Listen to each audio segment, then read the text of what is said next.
Chapter 21 Vorus, God of War. Set those down! Put this on! Torn barked. Ben gasped as Torn threw him a blackened chainmail overcoat. But these belong to Dawn. He's dead. You aren't yet, Torn growled. Milo! Yes, sir! Torn tossed him another chainmail tunic and then grabbed Nora's black-winged helmet. Milo gaped. But she isn't. Nora is not here. If you survive, she can kill you later, Torn insisted. Are we flying too? Ben asked. Torn grinned as he threw on his own custom dark blue brigandine vest and fastened on his helmet. Sort of, yeah, he chuckled as he set down his polished black goggles over his eyes and picked up the ballista and tripod stand. Follow me, he instructed. Won't all this armor and gear weigh us down? Milo asked worriedly. Torn's barrel-chested guttural laugh resonated through the stone walls as they made their way into the stables.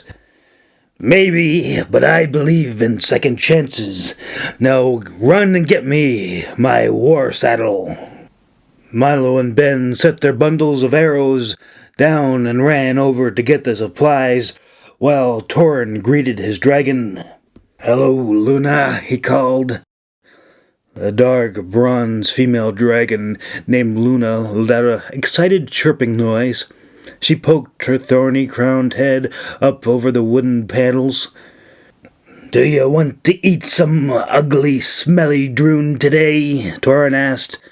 Whether Luna understood him or not, it was quite evident she was happy to be finally let out. Once the stall door was open, Luna thrummed happily and stretched out her wings, showing off in front of the rest of the jealous Hendrakes. Do you want to go hunting? Torn asked in a deep, throaty growl. Luna's bright green eyes lit up when she saw the reins and harness. She quickly lowered her head, and allowing him to slip it on.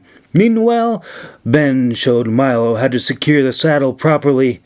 Stuff as many bolts as you can fit into the saddlebags. Then secure that ballista good and tight. We'll be sitting ducks without it, and leave some room. You two tinheads are coming, too.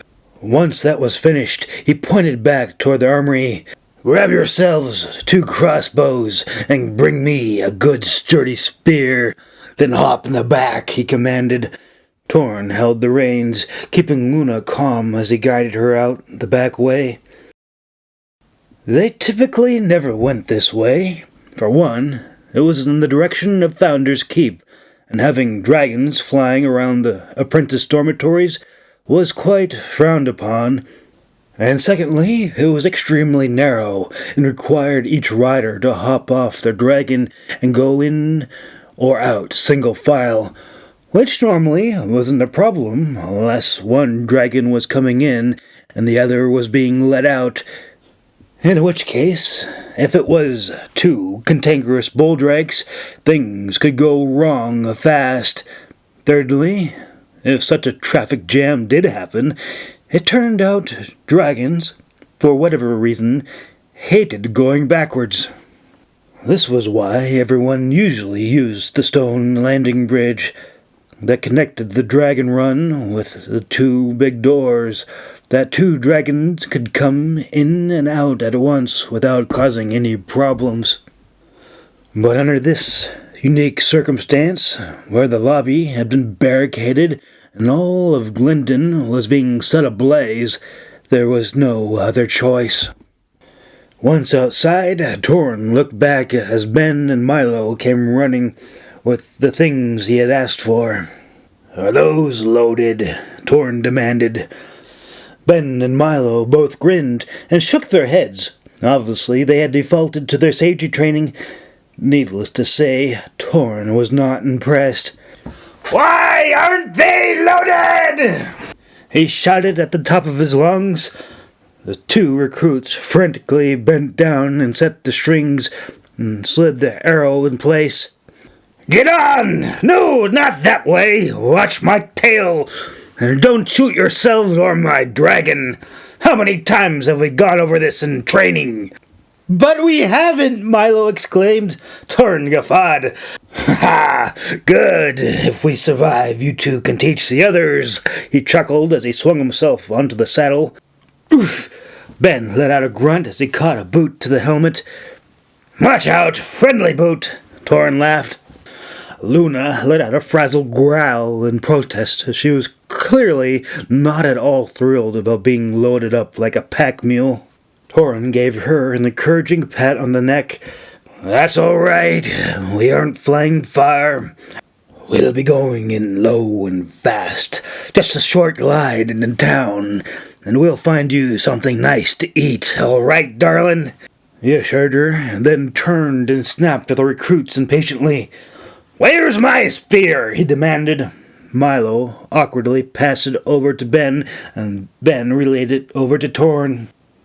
"Well, from here on out, since we might never talk again, I want both of you to know something important," Torn declared somberly. "What?" Milo asked. "You're all ugly," Torn shouted. With a kick of his heels, he urged Luna forward. Despite being overburdened, Luna excitedly bounded forward. Her long claws tore into the earth as she raced toward the grassy ledge and leapt into the air. The mountain was steep, and they sped down toward the city like a comet. Torn cursed bitterly when he saw the burning buildings and wrecked Navy ships below him. Just as he feared, the Navy had been caught overextended, and they had been shattered like a fist going through the center of a long wooden board. "Look out!" Milo exclaimed. Torn urged Luna to bank hard to the left. The Droon Dragon Rider pivoted back around. Suddenly, a great black silhouette eclipsed them. "Get him off my tail, damn it!" Torn cursed. Just when it seemed like they were about to be torn to pieces, Ben and Milo shot their crossbows. Torn turned his head and watched with grim satisfaction as the rider slumped over and fell out of his saddle, and the injured dragon recoiled in pain. "I didn't mean to shoot the dragon," Milo gasped. "Ha ha! I suppose you two want a medal for that, huh?" Torn chuckled. "We can't reload again until we land," Ben warned. "Roger that. I've found just the place," he declared. Torn guided Luna over to land on top of the stone triumphal arch that stood at the entrance to the city center. This monument normally was used for parades and important ceremonies, but for now, it was the only structure flat enough, big enough, strong enough, and most important of all, it was not on fire for them to land on and set up their torsion ballista. Luna plopped herself down onto her belly as she panted out of breath from the heavy burden she had been carrying. Come on! Let's go!" Torn hustled them. Once the ballista was set up and loaded, Torn took over. "Don't just stand there gawking! Reload my crossbows!" he instructed as he scanned the horizon. Well, it was hard to find where the dragons and the Droon firebombers were at. It was pretty easy to figure out where they were going. All they had to do was find the rooftops that had not been caught on fire yet, and... "Gotcha," he growled. The powerful limb sprung forward and sent the massive bolt right through the dragon's heart. "Reload!" Torn barked. "What about the rider?" Milo asked. "Ha ha! Gravity is a cruel mistress, my friend," he assured him, and snatched Milo's loaded crossbow from his hands and scanned the sky. Ben rushed over to help Milo with the ballista. Sweat dripped down their faces as the metal gears clicked and clacked, as the braided rope sinews and wooden limbs creaked and groaned as they rearmed the heavy torsion weapon and set in a new barbed bolt. Good, get out of the way, Torn congratulated them as he handed them their now empty crossbows. Well, this isn't any fun, Milo grumbled as he planted his foot down on the metal foot stirrup and let out a grunt as he heaved back the string and rearmed the crossbow. If I die, you can take over. Keep reloading. There will be plenty more soon, Torn assured him as he pulled the trigger, and the ballista let out a very satisfying loud crack. 2 down. There's another medal they can tack onto our coffins, he guffawed.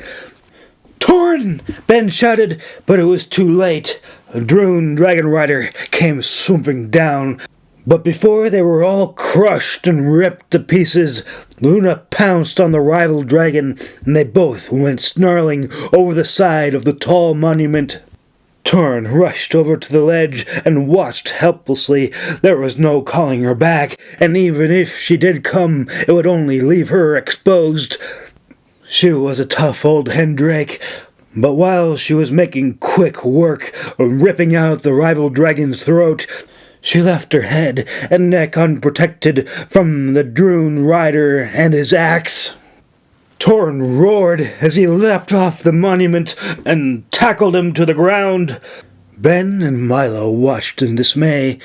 Torn had always sort of scared people. Seeing him leap nearly 40 feet to maul another human with his bare hands was an entirely different experience altogether. It didn't take long before the Droon infantry came swarming in to try and save their fallen rider. Luna swatted them away like flies with her tail. Seeing the approaching enemy archers, Torn tried to wave Luna away. "Go! Fly home, you overgrown lummox!" he commanded, but the dragon would not leave. Luna howled wretchedly as the crossbow bolts pierced her wing and shoulder. Torn turned and hefted up the battle-axe and ran at the archers. Their focus turned, and Torn's chest was pinned full of arrows, but even then he didn't stop. After he took the first man's head off, they fled away behind the advancing wave of heavily armored infantrymen, marching in lockstep with their large black oval shields. Suddenly there was a searing hiss that came from on top of the triumphal arch as a heavy bolt from the ballista skewered the shield and 2 men behind it. But the gap in the line was quickly closed, and the Droon heavy infantry continued to march forward. But just as they were about to converge on Torn, Luna belched a river of liquid flame that sent the whole Droon column scattered and screaming in all directions. Before any of them could regroup, a loud horn sounded, followed by the sound of hooves and grim metallic whirring of blades fixated on the wheels of Glendon chariots. Ben and Milo cheered as the chariots came charging in, reclaiming the streets and mowing down the invaders like grass as they fled toward their ships. Glendon was saved. "We won!" Milo guffawed. Ben grinned, but it wasn't long before he lost the sight of the fleeing Droon soldiers, and his eyes settled on the men, women, and children lying in the street next to the burnt-out buildings. "Torn!" Milo gasped. Ben glanced down. He felt his legs go weak when he spotted Torn staggering about with dozens of crossbow bolts sticking out of him. "Torn, don't worry, we're coming," Ben assured him. Torn grunted and gave a dismissive wave. I just banged up my knee. I done it when I jumped down," he assured them, as he limped back toward the white stone triumphal arch. But, you're shot!" Milo exclaimed. Torn blinked and then glanced down. "Yep, I'm going to need to buy another one," he agreed, and patted his brigandine harness, and pulled out a broken arrow shaft. That one got through," he grunted as he examined the bloody tip. "Damn it, we need to get you to the menders," Ben insisted. Torn tossed the bloodied arrow away. "It didn't even get an inch in. I paid good money for this harness. I told you, I'm a firm believer in second chances.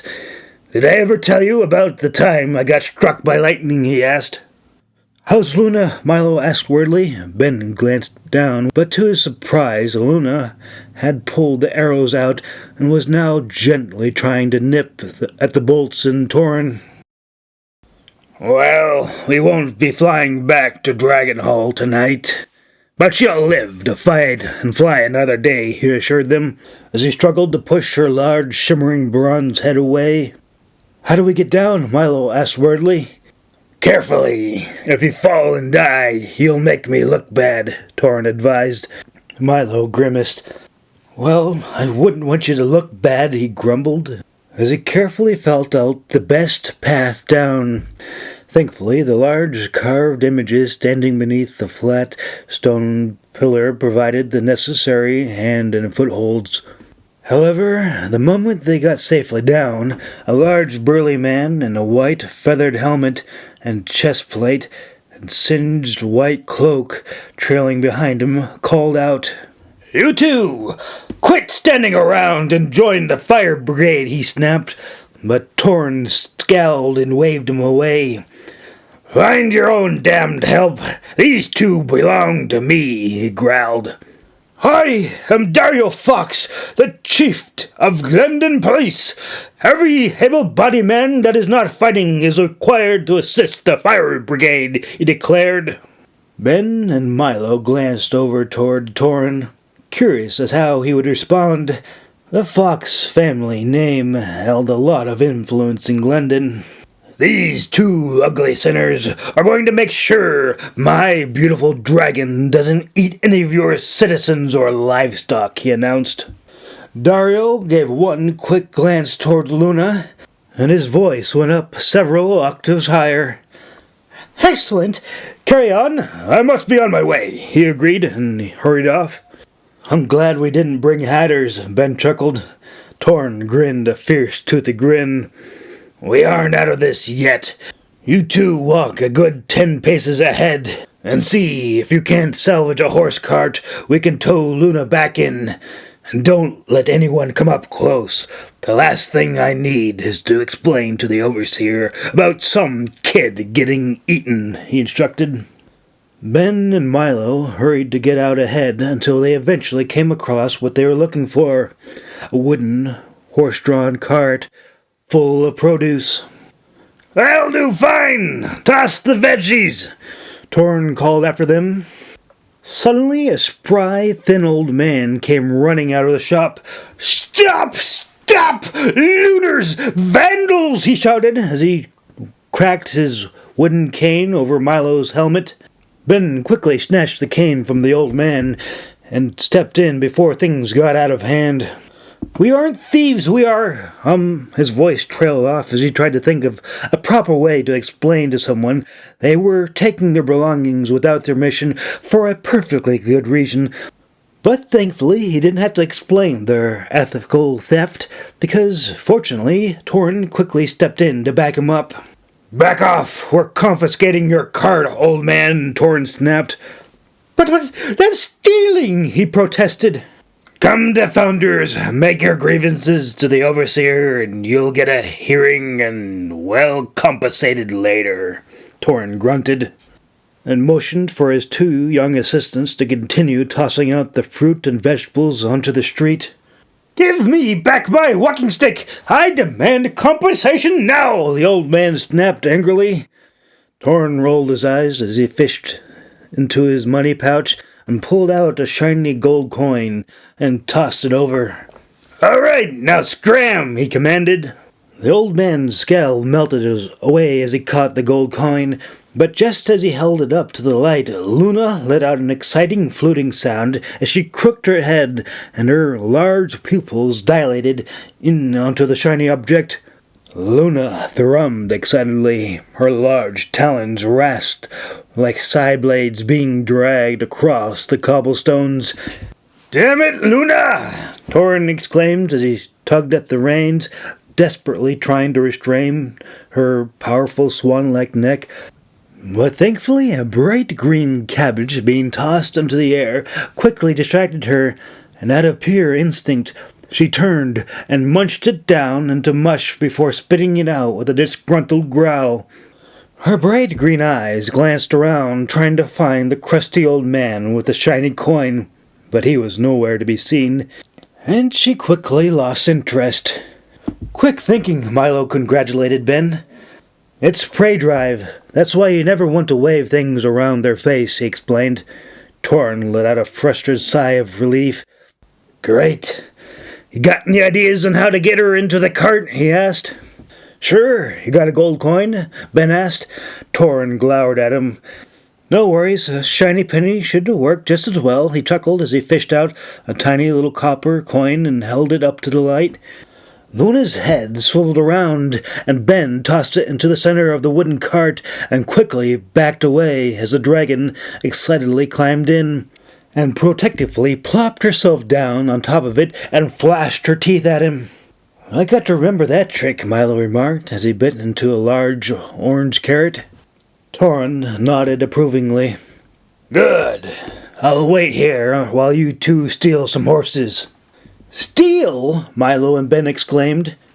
Torrin rolled his eyes and discreetly handed over his leather money pouch.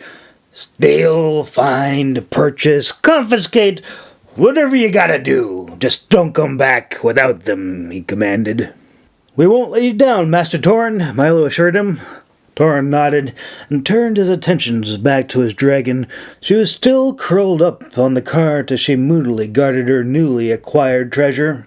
Luna's bright yellow eyes glanced over the wooden rails toward the injured warrior that leaned against the cart. "I'll be all right. It's you I'm worried about," he assured her.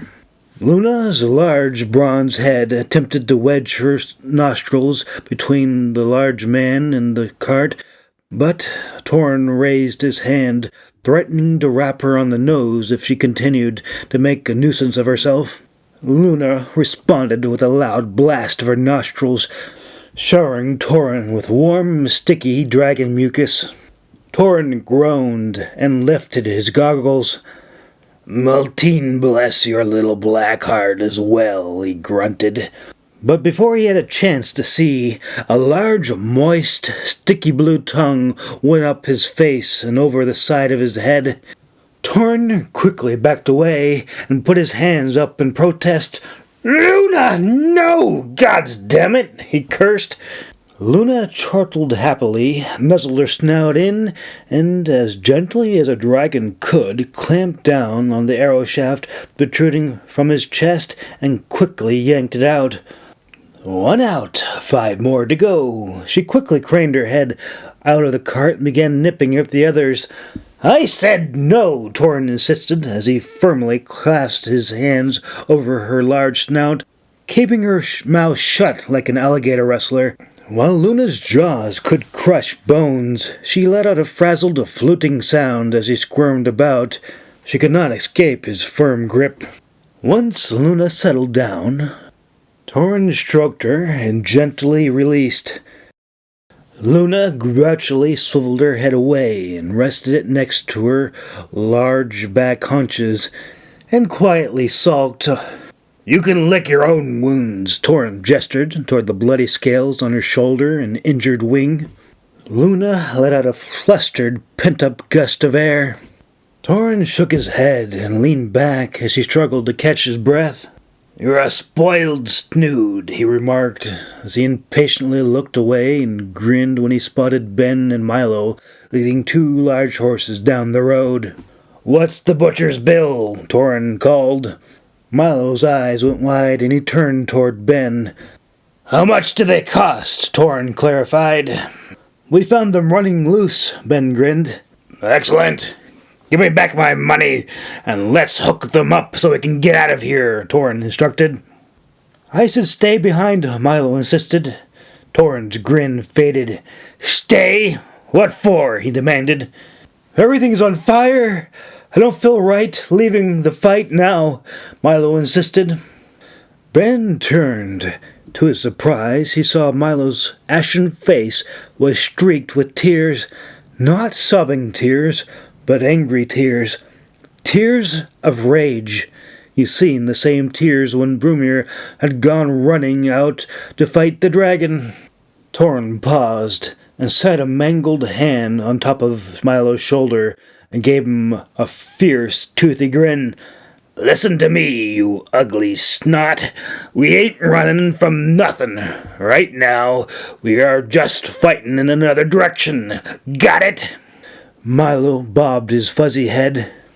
"We'll do nobody no good if we leave Luna running about here, hurt and scared," Torn added as he hobbled over to the cart. "Master Torn?" Ben gasped. Torn didn't look down. He could feel his own warm blood running down his leg, where it squished between his toes inside his boot. "Focus on getting Luna back. We only got a few dragons left, and plenty of good lads to take my place," he instructed. Milo and Ben quickly reached downward and helped Torn clamber onto the wagon. Despite his injuries, Torn sat up and grinned. "I don't suppose none of you procured anything to drink?" he inquired. Milo and Ben gave one another worried looks before glumly shaking their heads. Torn chuckled as he slowed the cart to a halt in front of the charred ruins of an inn. "See if you can't find anything," he instructed. "But," Ben exclaimed. Torn let out a guffaw. "I ain't dying, fuzzbrains. Come on, let's be quick, I'm parched," he insisted. Ben and Milo hopped off and quickly emerged from the cellar, carrying 2 wooden crates. The glass bottles rattled as they hurried back to the cart. "This feels so wrong," Milo groaned as he helped load the crates. Torn let out a deep, rumbling, low laugh that felt more dragon-like than human. "I'll make good, proper soldiers out of you yet," he chuckled, as he bit off the cork and leaned back, guzzling down the whole bottle in one gulp. "Oh, what is this?" he exclaimed. "I thought everybody liked strawberry fizz," Ben remarked in surprise. Torn groaned and tossed the empty bottle out onto the road. "Next time, I'm putting Simmons in charge of looting," he scowled. "There's grape fizz in this crate," Milo offered. Torn shook his head disappointedly. "I'm surrounded by children," he groaned. "It's the only thing that was left," Milo insisted. "I suppose this is your first time looting," Torn grumbled. "We aren't supposed to loot our own city," Ben protested.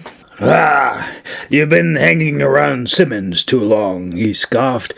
"Do you prefer the word commandeering supplies for a good cause?" he teased. Ben glanced worriedly over to the blood-soaked seat, but Torn's big smile was infectious, and he couldn't help but smile back despite their grim circumstances and the hellscape of burning buildings and sobbing citizens. But soon Ben felt the ache and guilt that Milo had when he requested to stay behind to help with the fires. His heart went out to every mother and grandparent and siblings, calling for their loved ones as they searched the wreckage. Ben hardened himself. He focused on the task at hand as much as he wanted to help. He remembered what Torn had said about Luna. Ben glanced over his shoulder. The cart creaked along, and Luna drowsily lay curled up in the back. Dragons could get rather drowsy after breathing fire. Dragons only breathe fire if they were threatened, or wanting an ash bath to aid them while shedding and polishing their scales. Ben forced himself to focus on what would happen if they failed to bring Luna back. Some child or soldier poking around in the ashen mounds would find her. Luna would be startled, and then, after the horrible killing spree that would follow, she would have to be put down. Torn was right. As much as he wanted to help, it all would be for nothing if they didn't get Luna back to Dragonhall safely. "Let me try a grape fizzy drink," Torn insisted. Milo chuckled as he reached down and passed over the grape fizz. "What do you think?" he asked. "Simmons brought back worse," he grunted. "Was it water?" Milo teased with a nervous grin. Torn shook his head. "Fermented horse milk." Gross! I didn't even know horses gave milk, Milo exclaimed. From on top of the lookout tower, Cora breathed a sigh of relief when she spotted Luna curled up in the back of a horse-drawn cart. While there were mere specks in the distance, she could spot Luna from miles away. If Luna was alive, that meant Torin was too. If either one of them had been killed, she knew they would not have returned at all. As they came closer, Cora ran out to meet them. "Torin, you look like my grandmother's pincushions," she exclaimed. But as she came closer, she spotted two very familiar helmets, and she hesitated for a split moment, and she quickly shook herself. What makes you think you have the right to wear those?" she demanded. Milo's grin faded, and his head drooped as he pulled the black-winged helmet from his head. Ben did the same, but Torin stepped forward. "They can keep them," he insisted. Cora glared at him. "Those don't belong to them," she seethed heatedly. "Are you really going to cause trouble over Don's old sparring helmet and Nora's old things?" he scowled. "Nora isn't dead," Cora snapped. "Yeah, well, she isn't coming back either," he grunted agitatedly. "I don't want to cause any trouble," Ben insisted as he held Dawn's helmet out to Cora. Her fingers trembled briefly, and then she quickly snatched it away. Milo glumly handed his over as well. Cora quickly took them both in her arms, glowered at Torin, and then back at the two disheveled recruits, and then stormed away. "You'll get better equipment later," Torin assured them. Milo and Ben stared at each other, and then back toward Torin. "Does that mean?" Milo asked. "Yep," Torin grunted as he pulled out another broken arrow from his armor. "Doesn't everyone have to vote first?" Ben asked. Torin shrugged. "Well, that's the easy part. I just have to figure out how many of our broken little family is still alive, and how many I have to kill," he chuckled as he limped along, guiding Luna over to her enclosure. She was so tired and eager to get back into her nest that she completely forgot about the copper coin that she had so fiercely been guarding moments ago. "Will she be all right?" Ben asked worriedly. Torin nodded. "Yeah, she's a tough old hendrake. Nothing vital was injured. She has full movement. Just a nasty flesh wound. She just needs some rest and some peace and quiet," he assured him. "What about Magi Cora?" Milo asked. Torin chuckled. "She could use some rest too, I imagine," he remarked, and winced as he began unbuckling the brigandine harness, and frowned as the thick, padded black gambeson tunic underneath was soaked with blood. "Might have gotten a few more holes in me than I thought," he remarked. "We should get you to Menders," Ben insisted. I suppose I could get my knee mended too," Torin agreed.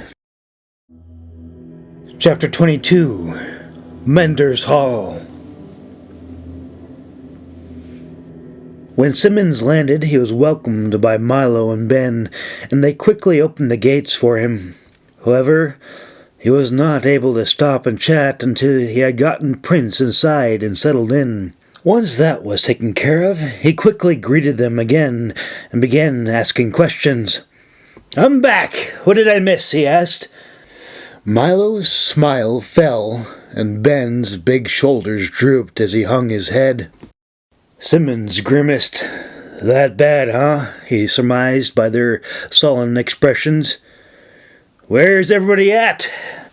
How's your friend Brumir doing? What's Torin up to?" he asked. "Master Torin and Irene are in Mender's Hall, and Brumir left," Milo sniffed. Simmons frowned. "I'm sorry to hear that. Are they badly hurt?" he asked worriedly. "Torin said he was fine. He was laughing all the way, and then we had to carry him when he fell. We weren't allowed in Mender's Hall. It's so crowded. We haven't heard anything yet since yesterday, Milo explained. Ben nodded in silent affirmation. The leather glove in Simmons' balled-up fist whined under the tension. Damn it! Nora was right. We should have killed that bulldrake when we had the chance, he cursed. Milo sighed. Yeah, things were going all right, but when they went wrong, we couldn't get at the dragon's vitals until we cleared out the ash we had laid down on the floor, and by that time, almost everybody up top was either killed or injured. Magi Solston died. We buried him a little while ago, along with everyone else. Simmons felt as if he was going to be sick. I'm so sorry I wasn't here. Is Torn burnt up pretty bad? He asked worriedly. Oh no, Torn wasn't burned. We had to leave Founders to fight in Glendon. Torn was shot a bunch of times with arrows, Milo corrected him. Ben glumly bobbed his head up and down. Have you seen Master Warren? He asked weakly. Simmons closed his eyes. He remembered Nora begging him not to leave right away, to rest before flying back. But Warren should have beat him back by at least 5 to 10 hours. He isn't back yet, is he? Ben shook his head. No. Simmons swallowed hard, and he stared up at the ceiling to keep his eyes from watering up. His voice quavered as he fearfully asked the next question. And Cora? He asked. Mender's Hall, Milo said, and then quickly added, but she isn't hurt. She's just checking up on everybody. Simmons let out a ragged sigh of relief. There was some good news at least. But as he turned to go, Ben grabbed his arm. When you go see Torn, could you check on May? Ben pleaded. Simmons quickly nodded. Yes, of course, I promise, he assured him. May's sapphire blue eyes fluttered open. She stared up at the ceiling, but the moment she recognized she was in the hospital in Mender's Hall, an icy wave of panic swept over her. Cora rose into view and gently took her hand in hers. Tears flooded down her face, but Cora spoke before she could manage to choke out the question. Irene is resting, Cora assured her. How are you feeling? She asked. May blinked, startled, and then paused. She wasn't really sure how she was. Slowly, she felt her fingers and then her toes, and then hesitantly she swallowed hard and gave a nod. Raven, she whispered, but she knew the answer. Cora shook her head. It wasn't your fault. There was nothing you could do, she assured her. May knew it was true, but it didn't help her feel any better. Tears ran down her face. She couldn't bear to go back. She didn't want to be a dragon rider anymore. She wondered what Ben would think of her. He would think she was just a quitter, but her mother would be happy. She couldn't bear the thought of her gloating. She wanted to weep, but the muffled sobs and groans down the hall reminded her how lucky she was. She reminded herself that she had no right to cry over a dragon she hadn't a chance to know. After all, she hadn't been killed or maimed. You have visitors, Cora informed her. Is it Ben? May asked hopefully. Cora pursed her lips into a thin frown of disapproval, but decided to spare the young woman the hard lecture about the rules that forbid recruits from dating or showing any signs of affection toward each other. Lady Sybil and your uncle are here to see you, she informed her. May struggled to sit up as she scrunched her face. Lady Sybil was the head overseer of all of Founder's Keep. Only the apprentices about to receive a severe lashing or about to be expelled ever got to be sent up to see Lady Sybil. The only other time May had seen the overseer was at graduation, and only then from a distance. Who else is there? I'm not sure if I'm ready to see visitors yet, she squeaked. Cora hesitated and sat down on the bed beside her and gave May's hand a comforting squeeze, but the haunted look in the elder woman's hazel eyes and grim lines on her face sent another wave of dread through her. It was the bone-chilling, sober look that said everything was going to be all right, even after something horrible had happened. "There is no one else, child. Lady Sybil has come to give her support and condolences," Cora assured her. May might have been happy, but she felt the heaviness in Cora's voice. Before she could ask what she meant by this, Uncle Marley stood in the doorway with his large hat crumpled in his hands. His gray suit was rumpled, hair unkempt, and his eyes were puffy and red. Lady Sybil entered behind him. Even though she was half her uncle's size, she bore a grim and stern presence about her that towered over all in the room. The black flowing cape was normal. The head overseer was expected to wear black to show impartiality to the rest of the wings that comprised of Founder's Keep.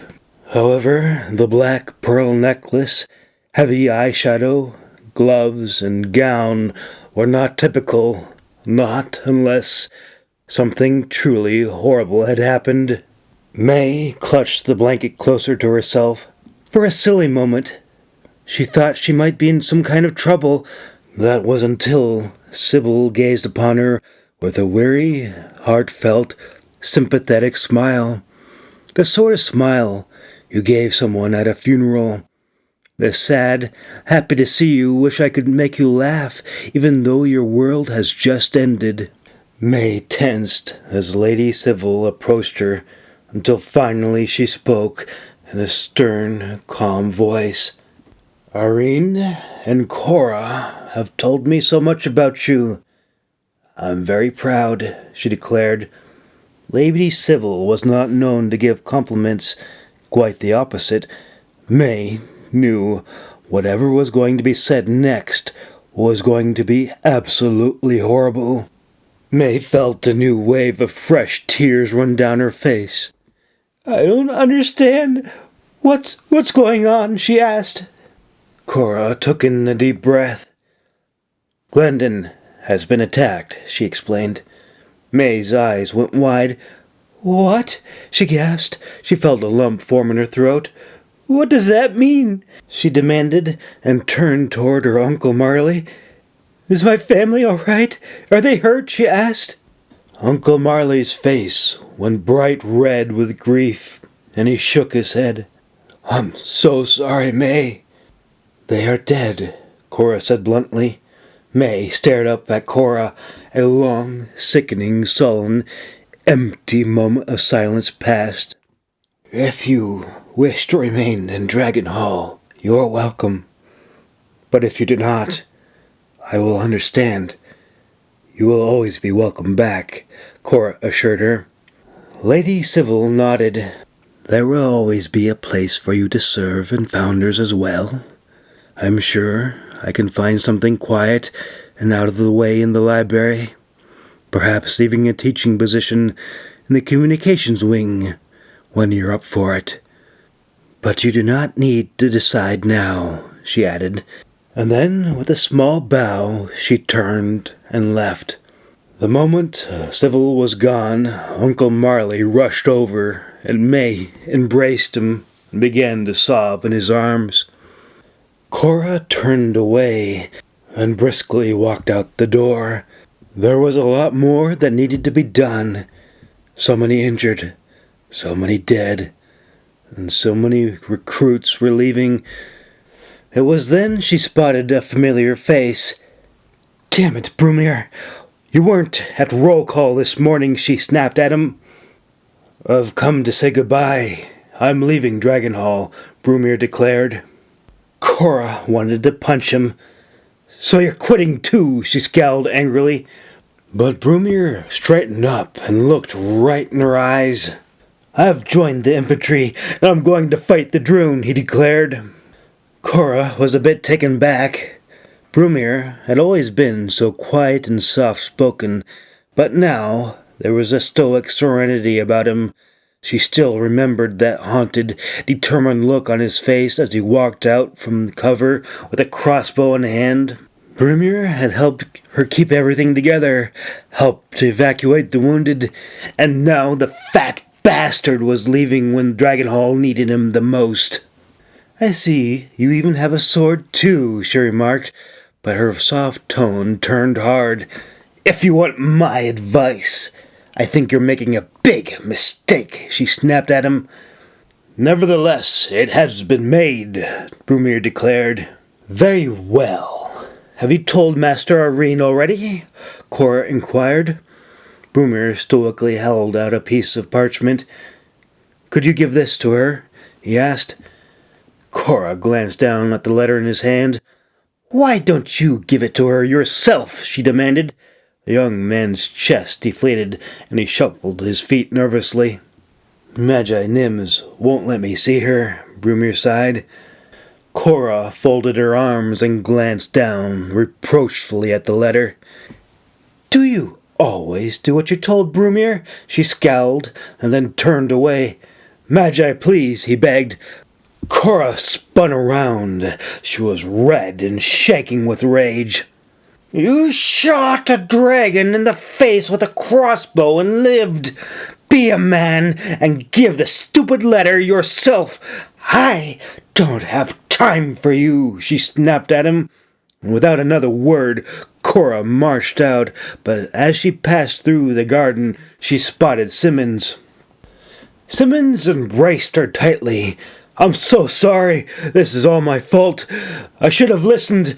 I'm sorry I left," he gasped. Cora wanted to be upset, but she felt his shoulders quake as he began to weep, and she began to sob as well. "Don't be an idiot. If you had stayed, I might have had to bury you as well," she gasped. Simmons swallowed hard. What happened?" he asked, and took a step back, giving Cora space to breathe and time to respond. "We were attacked. There was nothing we could have done. The dragon was being controlled by a necromancer. Glendon got hit hard by air and by sea. But it was only a diversion. The main attack was down south," she explained. "What about Torn?" he asked. Cora smiled. "Torn is fine. He'll be fine. He is sleeping. He needs some rest. He has lost a lot of blood is all. But he's had a lot worse," she assured him. Simmons let out a grateful, ragged sigh. "How about May and Irene? How bad are they?" he asked. "May has been through a lot. Now is not a good time. But physically, she is well and in one piece. As for Irene, she has used quite a bit of energy. Such a spell might have outright killed even a skilled mage. She is a lot tougher than she looks," she assured him. Irene squinted as she heard a soft knock on the door.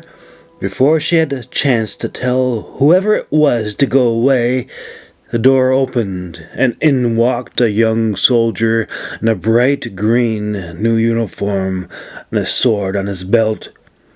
She raised a dark, disapproving eyebrow. "What in the world are you wearing, Brumir?" she demanded coldly. Brumir attempted to stand a little straighter. "I just wanted to say goodbye before I left," he informed her. Irene's sharp jade-green eyes locked in on the familiar wooden box in his hand. She had found that box tucked away into the rocks. "So, you are the one who drew all those pictures," she remarked. Brumir offered a sheepish grin and pulled a small charcoal likeness of her playing her harp inside the cleft of the rocks while gazing out toward the sunset and her secret place. "Have you been spying on me?" she remarked dryly. "I really hope you aren't about to say something stupid," she warned. Brumir quickly shook his head. No, nothing like that. I was..." Well, I wasn't allowed to talk to you while I was a recruit, and well, I was just here to say goodbye, is all. I'm leaving Founders, he explained, and then puffed out his chest. I've joined the army, he declared proudly. Irene closed her eyes. Her head was aching. I'm sorry for disturbing you, Brumir apologized, but the moment he turned to leave, he found the door had locked itself. He tried to push the latch, but it wouldn't budge. Did I say you were dismissed, recruit? Irene snapped at him. Brumir grit his teeth and turned. I am Private Brumir Suntully, and I'm not a recruit anymore. I have joined the army, and I'm leaving Glendon to fight the Droon, he declared. Irene didn't open her eyes. Her thin nostrils flared as she took in a deep breath. Private Brumir Suntully? As Dragon Master, I command you, shut up and sit down, she ordered. You can't, Brumir began, but then he hesitated. Actually, she could tell him to stand on his head if she wished. But, he protested, then stand, if you wish. But as Magi and Dragon Master, I have the power to requisition and indefinitely confiscate any military personnel, assets, or resources to assist me in my work. If you had merely left as a civilian, things might have been different, but now things are very different. Do you understand, Private Suntully? Irene responded in a cool, quiet, but very stern whisper. Brumir gulped. You aren't feeling well. I should call Nims, he began. Nims would skin you alive if she caught you in here, and then she would drag you off by your ear to your commanding officer and have you publicly flogged, Irene reminded him. Brumir bit his lower lip and tugged at his collar.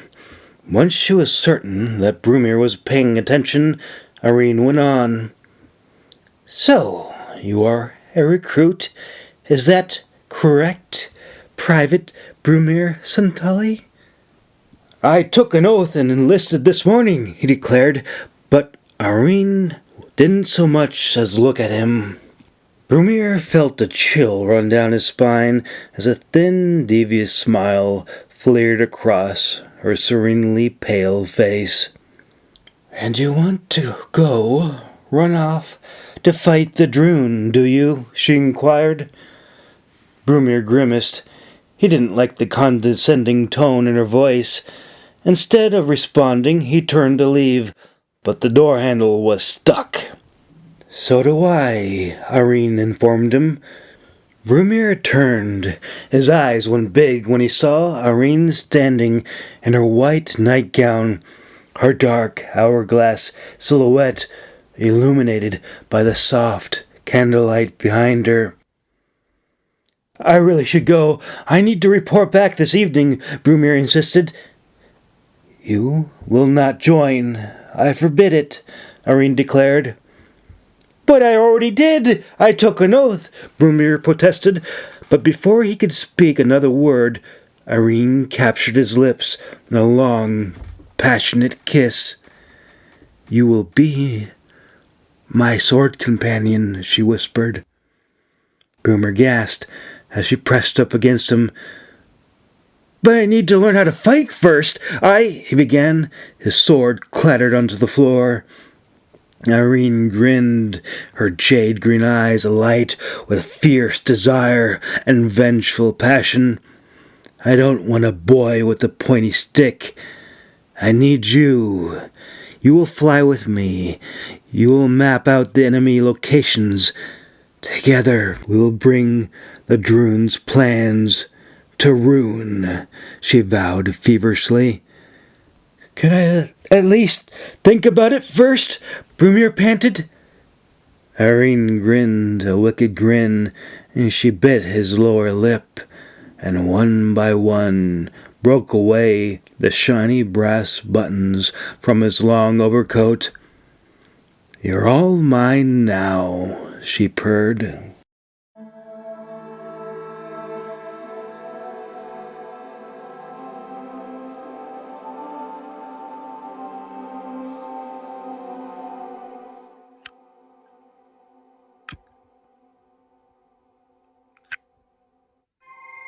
Chapter 23. Founder's Keep. Astari Castillo. Astari Castillo leaned on the railing. She was so tired, she couldn't think anymore. She had not been to Founder's Keep since her graduation many years ago, and had only been to the top of the tower once in her life, and that was about a childish dispute with another mage. Mistari quickly checked herself to make certain her tightly braided bun was still in place, and then unclasped the silver circlet that kept her silk turquoise blue and red cloak from interlocking the yin and yang symbol on the back. Mistari took in a deep breath, and she looked out at the narrow window down at the 8-pointed star fortress below. Every wing of the star represented a different guild. The only mixed guild was Dragonhall, while they accepted anyone.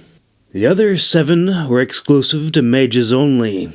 While all mages were encouraged to be well-rounded, eventually, after their second year, the apprentices were encouraged to specialize in one of the 8 disciplines. Astari had chosen to specialize in elemental magic. When she had chosen to be an elemental mage, she had thought of how exciting it would be to go out in the field and out on clandestine missions for the military. To be an elemental meant you had to be a quick and powerful caster. Astari was quite good with fire. She wasn't good as Magi Hendrix. That mage could singe the wings off a flying gnat before it could even think of biting him. To set something on fire meant she had to bring the heat from somewhere else. The horrid memory of having to rush an overzealous first-year apprentice to Mender's Hall after he had caught hypothermia and blackened his hands with frostbite was one that she wouldn't ever forget. Somehow, the Menders had managed to heal him in time without any loss of limbs or life. Magic was quite dangerous for those who didn't know what they were doing. Elemental magic was even more so. It was like running across a tightrope and juggling flaming swords at the same time. Astari set her gaze toward the winding staircase before her as she struggled to regain her breath. "How much further?" she asked. A deep, gruff voice rumbled from behind her. 33 more floors, Magi." Astari glanced at her sword companion. 2 intensely calm gray eyes gazed back up at her. The hulking figure wasn't even the slightest winded, and he was in a heavy black cloak and full polished plate armor, with his helmet tucked under his arm. Inside his helmet was her folded mage's cloak. Astari hated herself for her choice in footwear. She was half tempted to go barefoot and pass her thick, heavy-soled boots over to her sword companion as well. But still, she had some pride left in her. Founder's Keep, after all, was only 88 stories high. That was, of course, not counting the base level in the library. She didn't know how many levels those were. Only the head librarian knew that. Or at least, thought they did. "You're not tired," she remarked. An amused, wolfish grin fleered across his chiseled face. "Care to carry me?" Astari asked. "Certainly," he agreed. Astari quickly hopped up several flights of stairs and swatted away the large, powerful black gloved hand that grasped at her.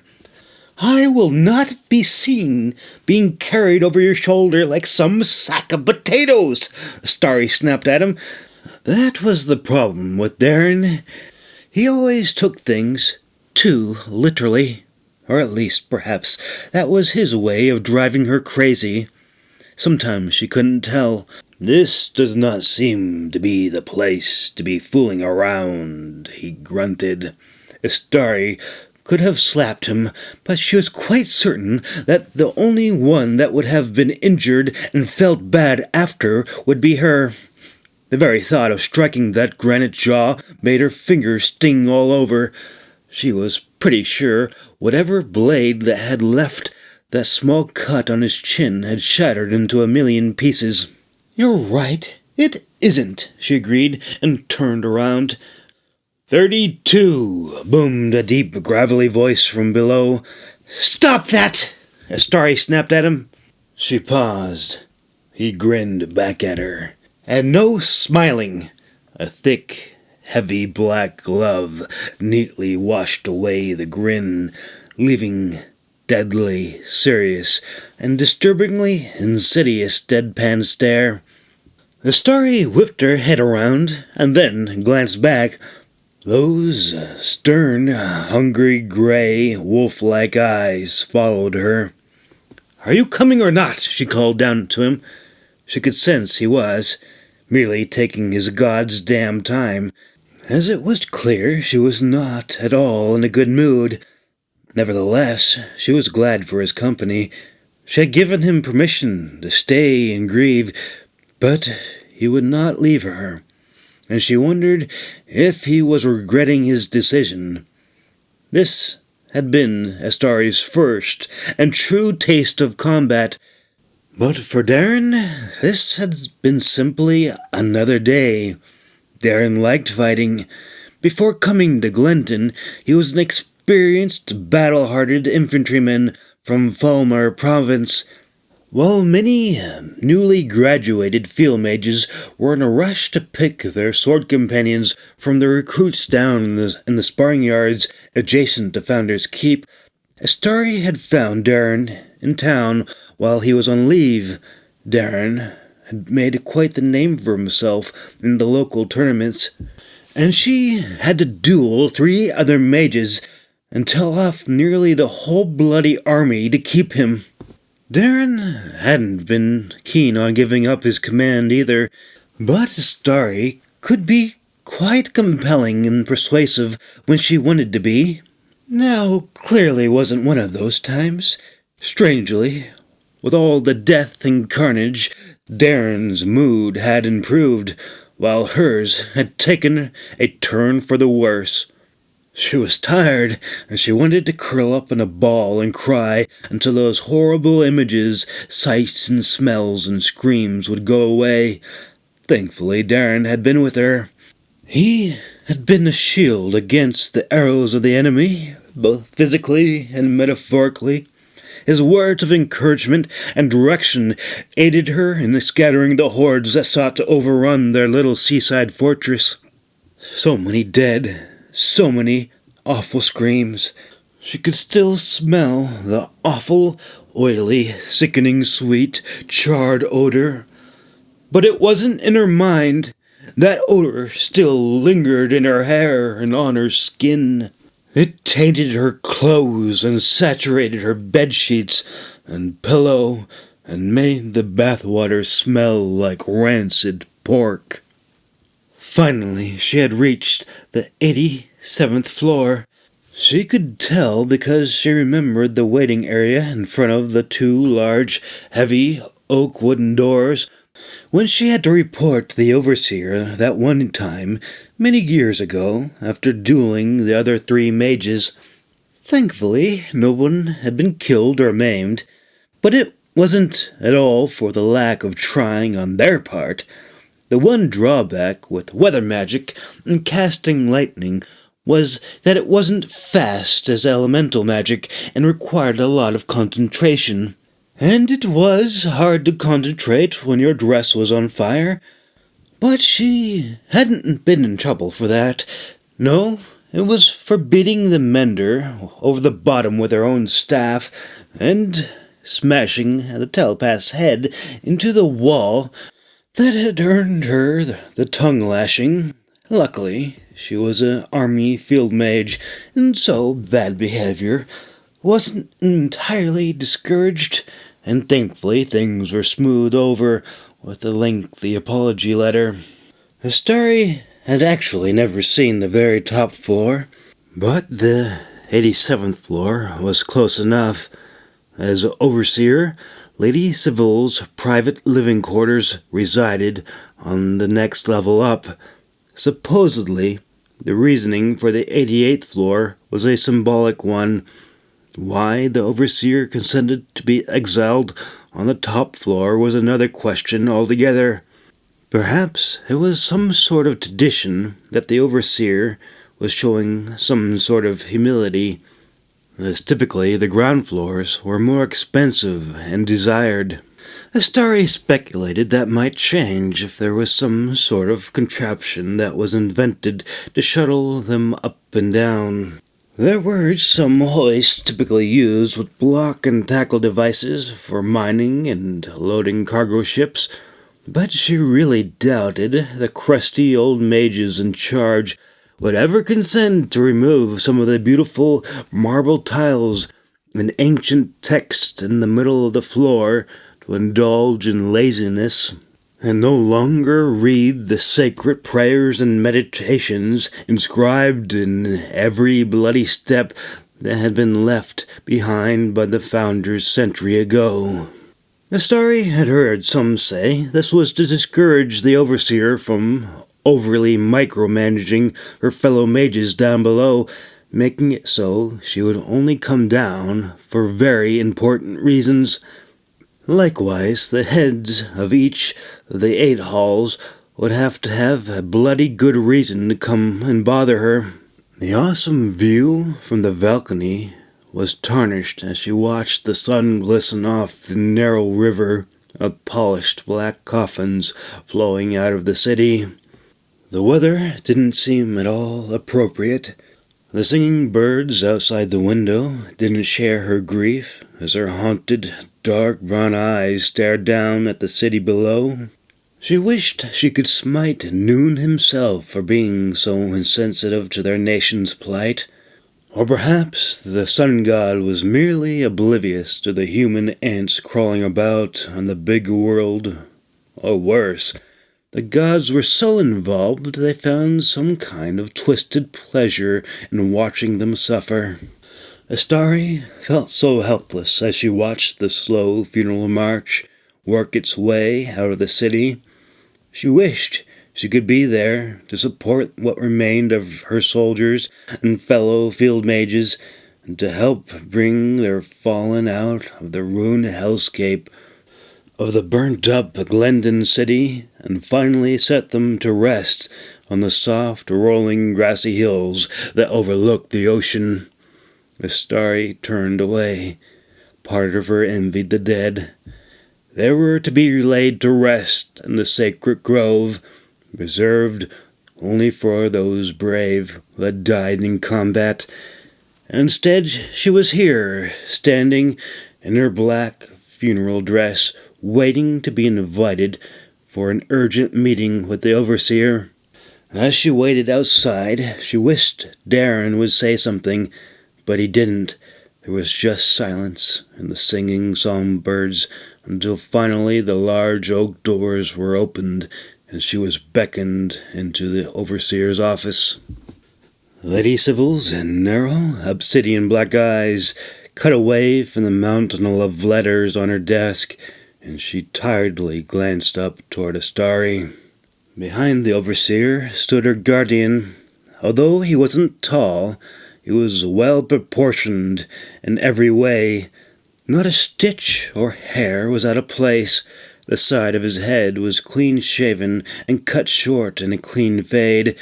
His bronze-scaled armor was polished so well it had a near golden mirror finish. Not a thing was out of place anywhere. Despite his youthful, almost boyish clean face, He had high, near-cut-like cheekbones, and his narrow, pitch-black eyes could cut through glass. Astari felt as she might faint, but a firm hand steadied her, and she quickly regained her bearing. She approached the table, exceedingly glad to know Darren was with her. He had said nothing for hours, but she didn't blame him. She had insisted that he go grieve for his family, but he would not leave her. His hulking shadow eclipsed her own, and his wolf-like grey eyes gazed ahead. "Magi, Astari, I am deeply aggrieved to hear the terrible losses that you suffered. Glendon City and all the mages at Founder's Keep are in debt to you," Sybil acknowledged. Astari gave a grim nod, but that was all she could muster. She was by no means the leader of Glendon army, but after suffering so many losses, she was one of the few mages remaining, and the one selected to report back to the overseer, while her brothers and sisters buried the rest of their dead and picked through the charred debris and combed through the streets and surf for whatever they could find that was left from the missing. Lady Sybil continued. "Falmar province, down south, on the borderlands, was hit hard as well. I suspect the Drun thought we would be forced to overcompensate our forces to one side or the other. Yet we remain." Astari forced herself to smile. "Yes," she agreed. Her eyes turned toward the blackened plumes of smoke and haze coming from the once vibrant, beautiful city. "General Mataris has requested aid, and he is asking for volunteers to help in Falmar province." Astari turned, her dark brown eyes brimming with tears, and her hands coiled into determined fists. "I accept. I will go," she declared. Lady Sybil gave a quiet but reverent nod of appreciation, but the silence that followed set Astari off guard. The seconds that went by seemed to take hours, until finally Sybil spoke again. "I have no one to spare," she declared. Astari frowned. She didn't understand. "But," she began, but Sybil held her hand up, insisting that she be permitted to explain without interruption. "You will go, but not to Falmar province. I need you and your sword companion to seek out potential mage apprentices and some more hot-tempered young warriors that can be trained as soon as possible. Your mission is to find them and bring them back for training," she instructed. Astari felt her face burn as if she had been slapped. "You're sending me away! Can't you find anyone else?" she demanded. Sybil smiled, a dark, secret smile, and she shook her head. "No," she responded in a cool, calm, tranquil voice. "I need 100 more mages like you." Then she gestured toward the hulking, silent shadow behind her. "And guardians like him, to keep our new mages like you alive," she added. Astari shook her head. "Yes, but you don't need me to do it. Why not pick one of the librarians or a green mage?" she insisted. Lady Sybil's obsidian black eyes sparkled with dark amusement as she prepared to unveil the secret that she had been keeping back. "Because you personally will be leading those men and women into battle." She paused. She waited for the young field mage's reaction. Astari felt as if her knees might buckle. She had never been in any large leadership role before, nothing at all like Sybil was suggesting. Typically, one field mage was put in charge of a small platoon of 50 soldiers, not an army. I'm only a field mage," she stammered. "Then get Ready. Astari shut her mouth and forced herself to give a quick bow of her head. Sybil's sharp black eyes pivoted and then shot up toward Darren. I want the meanest and toughest sons of Maltine in all of Myrn. Find them, recruit them, buy them, blackmail or steal them, but bring them back, she commanded. Darren grinned a big toothy grin. It will be done, head overseer, he vowed. Lady Sybil nodded. Good. Make it so, she commanded, and she dismissed them with a wave of her pen. Chapter 24. The Overseer. Once they had left, Melrick, her sword companion, quietly stepped around in front of Sybil's desk. While he said nothing, his presence radiated with power and energy that she could not ignore. The Overseer set down her pen and waited expectantly for what Melrick had to say. The head senior cadre, Whitmer, has fallen ill, he announced, but he did not elaborate any further. This always annoyed Sybil. He spoke so little, and when he did speak, he never explained himself, and always left her guessing as to what he was implying, which sometimes felt very much like extracting teeth. Thank you. I will go visit him after I'm finished this letter, she assured him. But just as she was about to dab her quill in the ink well, Melrick spoke up again. He isn't as spry as he used to be, Melrick added. Sybil arched her thin brow. I suppose you wish to take his place, she inquired pointedly. No, even if it were given to me, I would not accept. I was merely making an observation. Whether or not Cadre Whitmer retires or not, I predict we will have to find someone to fill the void, he clarified. Very well. And if I ordered you to step in, Sybil ventured. I would refuse, Melrick insisted. Sybil's amused little smile fell. This did not happen. Nobody told her no, and certainly not her sword companion. You are my sword companion. You cannot refuse, she warned sternly. After tomorrow I will have served for 8 years, Melrick replied. Sybil leaned back in her chair and studied her sword companion for a long, hard moment. He had never complained, never mentioned that he was unhappy or desired to leave before. Theoretically, the ethical thing for a mage was to give their bonded sword companion a chance of freedom after they had served their 8 years. Theoretically, anyway. Theoretically and ethically, mages were not supposed to soul bond soldiers against their will, and while it was frowned upon, it was not unheard of either. We are at war. I cannot spare you. I will not release you, and you will do as you are commanded, Sybil replied flatly, and went back to trying to read her letters.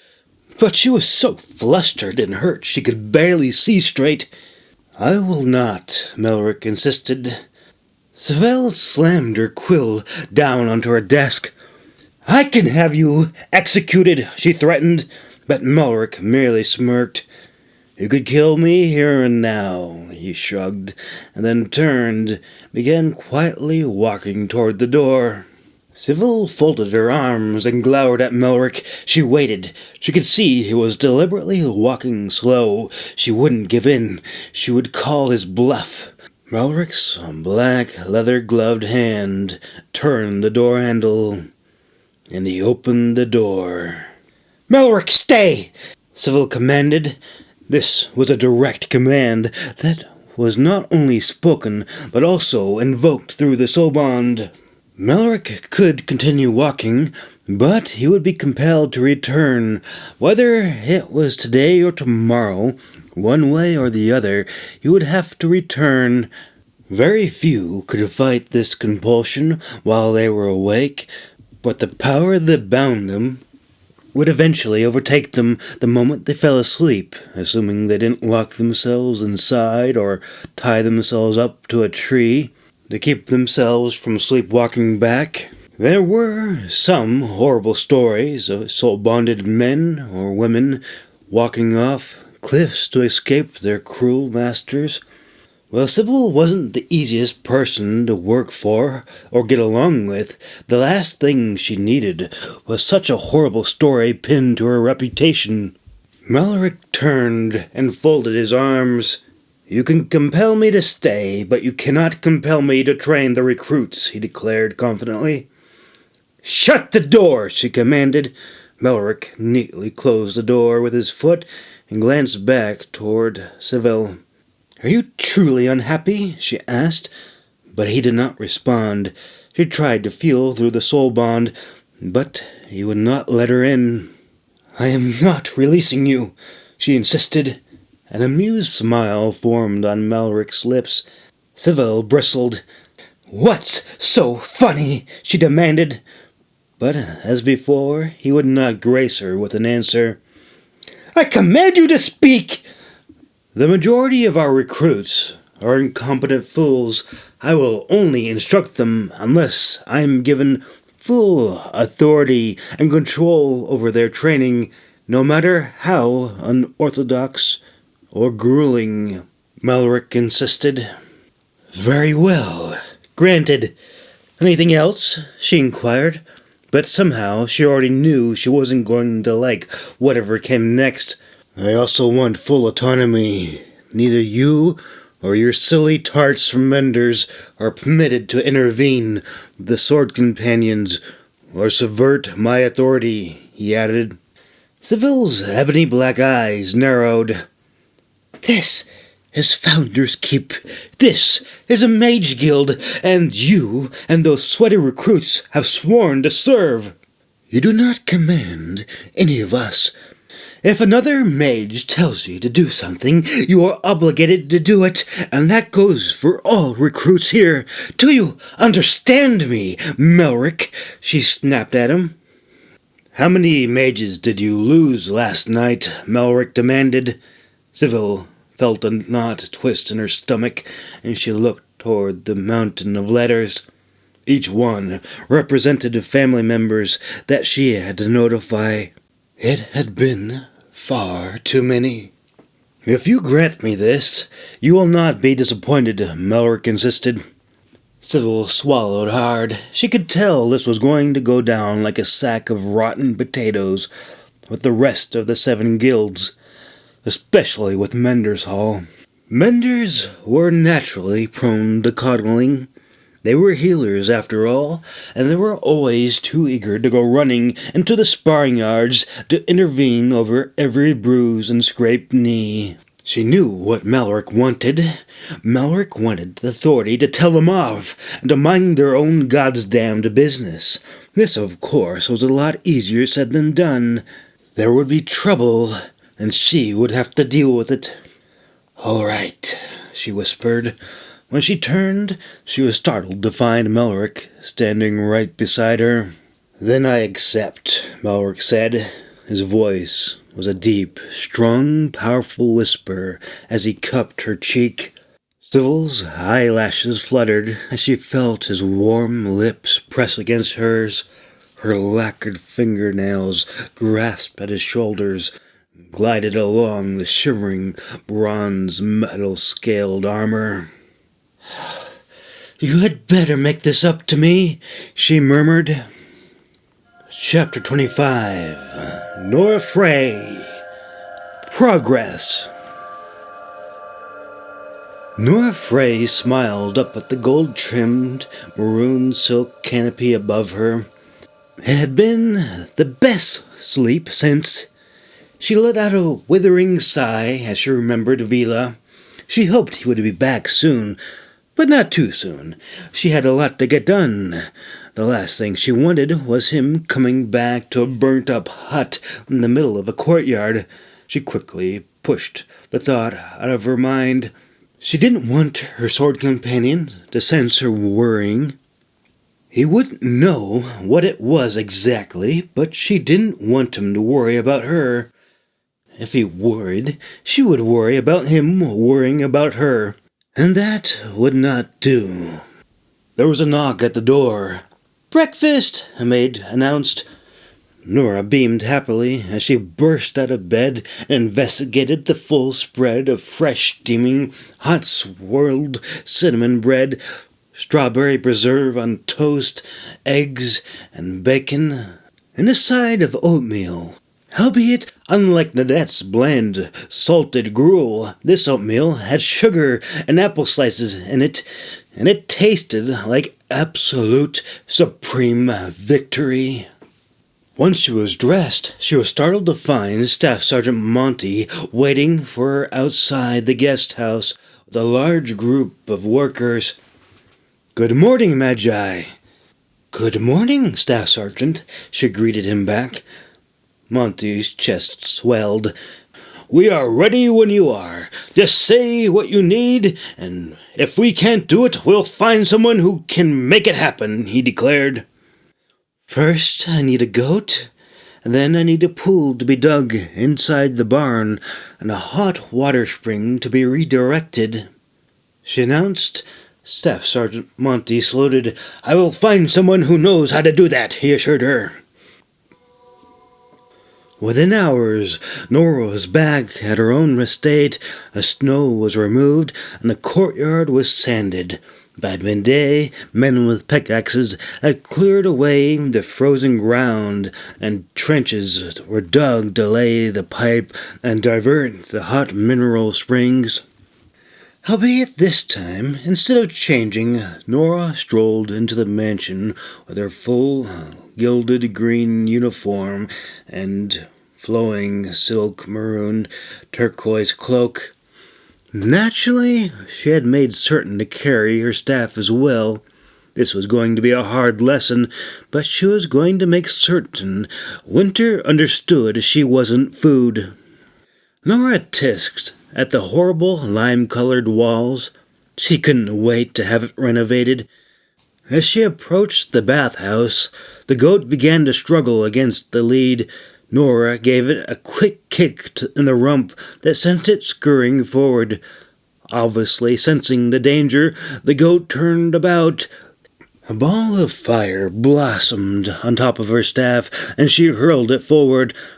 The goat bolted into the opposite direction of the crackling yellow flames that scorched the floor. Winter's head emerged from the cloud of steam and snatched up the goat and began thrashing its still bleeding body about until it went limp, broken, and lifeless, and then it commenced ripping it to pieces. Nora was pleasantly surprised to find that the blood was quickly washed away. The mineral pool had a continuous flow that cleaned itself as it allowed fresh water in. Well, sort of. Nora was going to have to clean it anyway. There was dragon filth everywhere. It didn't smell as bad as it sounded. It just dried out and left a strong musty odor that wasn't suitable for civilized human dwelling, or hygienic for her dragon. Once the goat was gone, Winter quickly fixed her big black obsidian eyes onto her. "No," she said, in a firm but soft voice. She already knew what the dragon was thinking, but she was surprised by its reaction as Winter quickly dipped her head down and backed away from the edge of the pool. Nora wasn't used to dealing with dragons that were this responsive or intelligent. Part of her felt a little bad for treating Winter so roughly in the beginning. "What am I going to do with you?" Nora cooed softly. The chandeliers had been moved. She had a sneaking suspicion that they would be at the bottom of the green mineral water. "You certainly have expensive taste," she remarked. Winter's head dipped lower until all that could be seen were her two big nostrils. Nora smiled as she held up a glass sphere out to the light. The sphere sparkled with silver dust and tiny, swirling blue ribbons. Winter's nostrils vanished between the steaming green murk, clearly not at all willing to socialize with her or give up any of her precious crystal hoard. Nora smiled as she quietly set the dragon charm down at the edge of the pool and then walked away. While she didn't hear anything, before she rounded the bend, she glanced back. The sphere was gone. This was certainly enough for today. After eating such a large meal, Winter would only be interested in curling up and taking a long nap. Further training would have to wait until tomorrow morning. There was no need to rush things, she told herself, but it was hard not to get overly excited as Winter, at least in some ways, was already leaps and bounds of most dragons when it came to socializing with the new rider. Every day for the next 7 days, Nora returned and placed another glass sphere at the edge of the dragon's pool. However, on the blessed 8th day, Nora was pleasantly surprised to find Winter waiting at the entry for her. "So nice to meet your acquaintance," Nora cooed softly. Winter tilted her head and pushed a crumpled candlestick holder with her front paw. Nora arched her auburn brow and braced her hands on her hips. "Is that really a fair trade? It's broken and tarnished from mineral water," she remarked as she held out a bright red dragon charm. The frost dragon glanced down at the candlestick holder and then let out a rumbling, flustered growl. Nora smiled as she backed away and opened the large double doors. But instead of following, Winter began to retreat back toward the dining hall. "If you stay in that mineral bath all day, your scales will rot off," Nora called after her. She doubted it really would, but she had to try something to coax the dragon out of her house sometime. Winter blinked and cocked her head to the side. Nora could tell by the dragon's body language the hendrake didn't understand what she was saying, but she had its attention. Right then, Nora wished she had Simmons' gift of telepathy. She wondered what was going through Winter's mind. She would have killed to see even a fraction of what was happening. This technically was possible through a soul bond, but Nora didn't feel quite ready for that quite yet. She wanted to form more trust first. Soul bonds were quite dangerous, and she had more than herself to think about. Nora sighed. "Suit yourself," she shrugged as she pocketed the dragon charm and walked back out toward the courtyard. The sound of large talons clacking against the floor put a grin to her face. She didn't look back, but instead she calmly walked over to the newly remodeled barn. She held her breath as she walked inside. Nora wasn't entirely sure what the dragon would actually do. The dragon could turn right back around, just take off if she wanted, but Winter had been so fixated on her and so chatty that she felt safe with taking the risk. When she turned around, she wasn't at all disappointed. Winter was merely 20 paces away, craning her long neck up and investigating all the new sights and smells.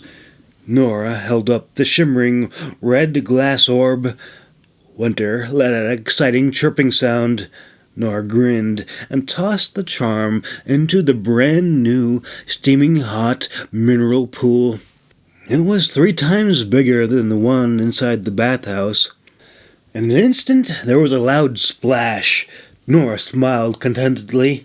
She was drenched head to toe, but she didn't care one bit. She had finally gotten her house back. Step by soggy step, she glanced back and paused. Winter still happily threshed the warm water with her wings and bobbed her long neck up and down as she dived and darted from one side of the pool to the other. Nora smiled again and then shut the barn door. Winter seemed so happy. She doubted that she even needed to lock her in. She just wasn't ready to let her go flying about free range quite yet.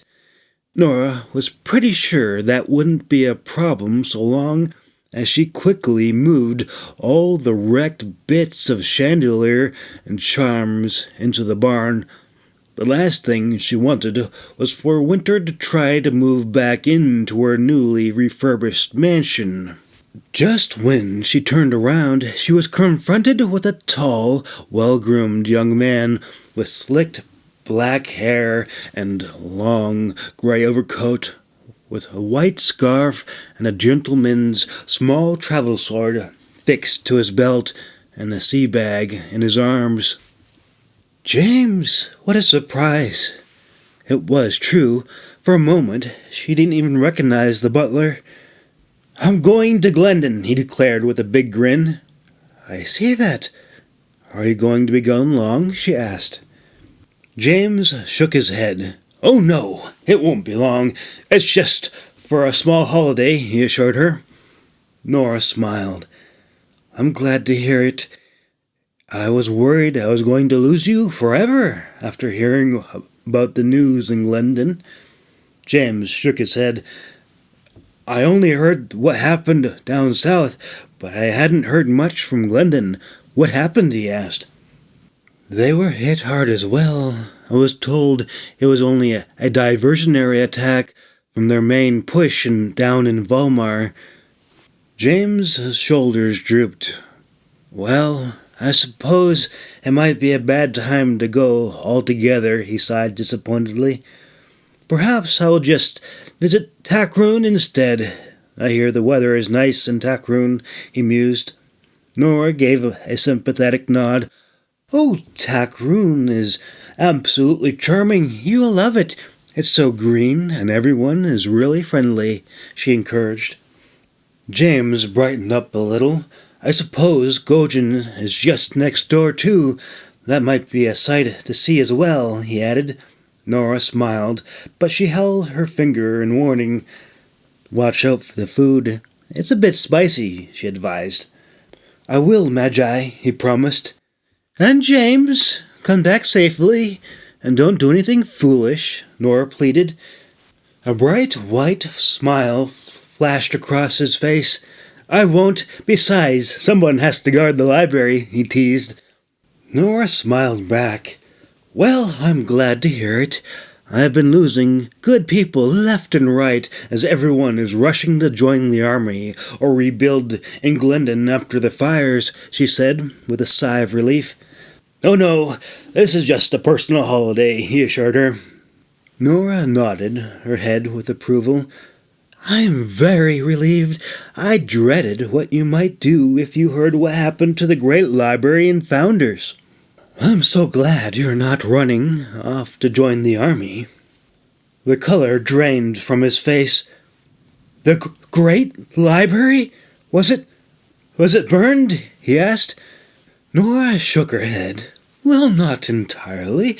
Just a few small fires, but they were put out and some books were stolen. But the library itself is fine, and all but for a few of the culprits were caught," she assured him. "Stolen? Books were stolen?" James gasped. Nora shook her head.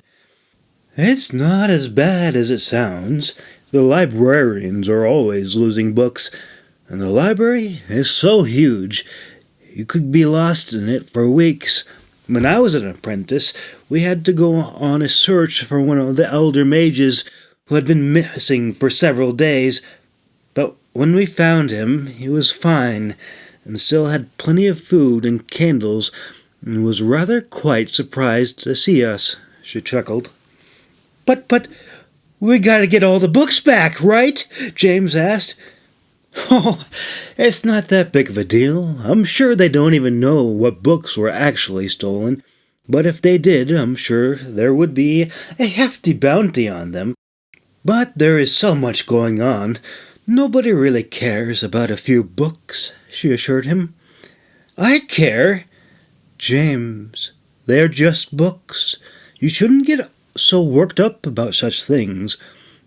They could simply be encyclopedias or something else silly, she insisted. But the young man had turned and began hurrying off in the other direction. "James, wait! Please come back! James, where are you going?" she called after him.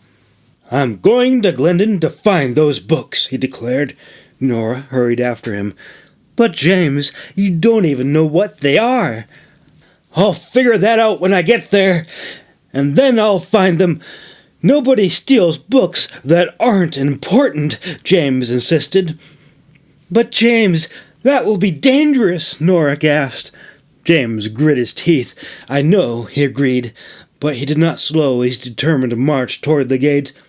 "James!" Nora called. The young man glanced back. Nora smiled. "Have fun?" James hesitated. He glanced down toward the mountain, toward the city, and the ships coming and going, and then back toward Nora, and then back toward the ocean. His right hand tightened around his bag. His left gently secured the bronze pommel of his sword, and with one big gulping breath, he began his journey down the mountain. Nora watched as he went, but as she wondered if she had done the right thing, she became aware of a little old woman sitting quietly on a large boulder on the side of the road. It was Nadette. Luckily, the old woman was still busy gazing toward the city down below. Nora smiled at the guards, and as quietly and nonchalantly as she could, she quickly hurried away from the gate. Perhaps she could pretend to not have seen her. She smiled. She was quite confident that the guards wouldn't know the old hag or let her in either. At least they had better not. Chapter 26. A Friendly Duel.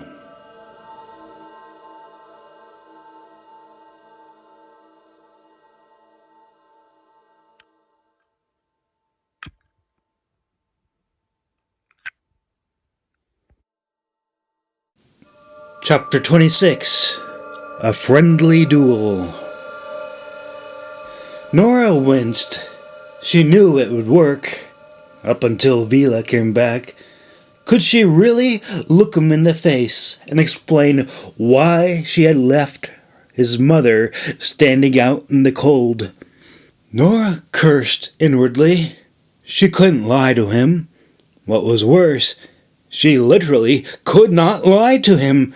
While she could use the soul bond to compel him to come when she called, she couldn't ever lie to him. Even if she could, she would feel absolutely wretched about it. She felt horrible already. Nora struck the air with her staff and pivoted back around and marched toward the gate. She put on her best smile as she went to greet her mother-in-law. It was better to suffer a little now than be ridden with guilt for weeks later. The guards opened the gate for her and stepped aside. Nora held her breath as she tentatively stepped out and did her absolute best to sound shocked and happy to see her. "Mother Nadette, what a surprise!" she exclaimed. Nadette turned and gave her a warmed, wrinkled, kindly smile. Nora's eyes widened when she spotted the broom in her hand. "I've come to help you clean things up," Nadette announced. "I assure you that is not necessary. The help will be very upset if you take their jobs. They're being paid quite handsomely. You can leave it outside if you like," she insisted. Nadette waved a bony hand. "Nonsense! If I left it outside, somebody might take it," she grumbled. Nora couldn't help but smile. "Who would steal a broom?" she asked. "It's a magic broom," Nadette announced in a low, conspiratorial whisper. Nora's smile melted away, and she regarded the old crone's broom with a little more caution. "Does it fly?" she asked with a smirk. Nadette raised her bristly gray eyebrows. "Can your staff fly, child?" she asked. Nora took in a deep, coming breath. "Of course not." "Oh, I'm sorry. Don't they make those any more?" Nadette asked. Nora pressed her lips together and bit her tongue. "Would you like one?" Nadette asked. Nora's eyes narrowed. "They don't make them," she clarified. "You mean you didn't get one?" Nadette asked in a surprised, innocent granny voice. Nora's thin nostrils flared, and she quickly changed topics. "Would you like some tea? I am sorry I don't have any place for you to stay. There is a lot of remodeling to do left," she announced. "Yes, very impressive. I'm surprised you got Helvistia out of the mineral spring," Nadette remarked. Nora folded her arms and her face darkened. "How long did you know she was a frost dragon?" she demanded. "I think I will have some tea," Nadette agreed. "How long did you know about the frost dragon, and why didn't you tell me?" she demanded, but Nadette didn't respond, and she merely puttered over toward the tent and plopped herself down at the table and smiled at the serving lady as she brought her over a selection of teas to choose from. "How long?" Nora demanded again. "About what?" Nadette asked. "About winter." Nadette crunched her brows together. "Winter? It won't be winter for a while yet," she chimed. The servant girl held up the selection of teas out to Nora, but she impatiently waved her away. All right. How long did you know Helvisti was a frost dragon?" she asked. "Blessed be her name," Nadette chimed. "Yes, of course," Nora muttered. "You're not a believer, are you?" Nadette surmised. Nora bristled. It was then she realized she was leaning over the round wooden table, hovering over the poor old woman as if she was interrogating a captured enemy soldier. With a calming breath, Nora pried her fingers from the table, and with as much serenity as she could muster, she sat down and crossed her legs. "I will have some tea as well," she announced. "What kind would you like, Magi?" asked the serving girl in the black dress and white apron. Nora felt her eye twitch. "Just pour it. Whatever she's having will do," she said impatiently. "Do you want the mugwort in yours as well, Magi?" the serving girl asked worriedly. Nora's eyes went wide. "When did we get that?" she asked. The serving girl bit her lower lip as she set the hot, gold-rimmed teacup in front of Nadette. "It's not ours, Magi," she replied.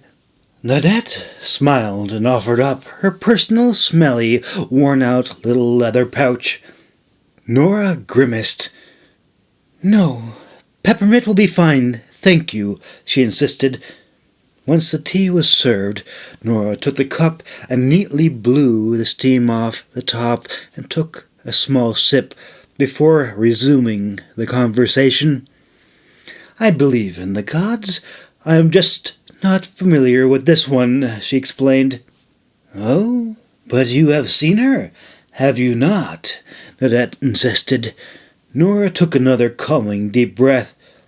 "Why didn't you tell me that Helvisti was a frost dragon?" she asked.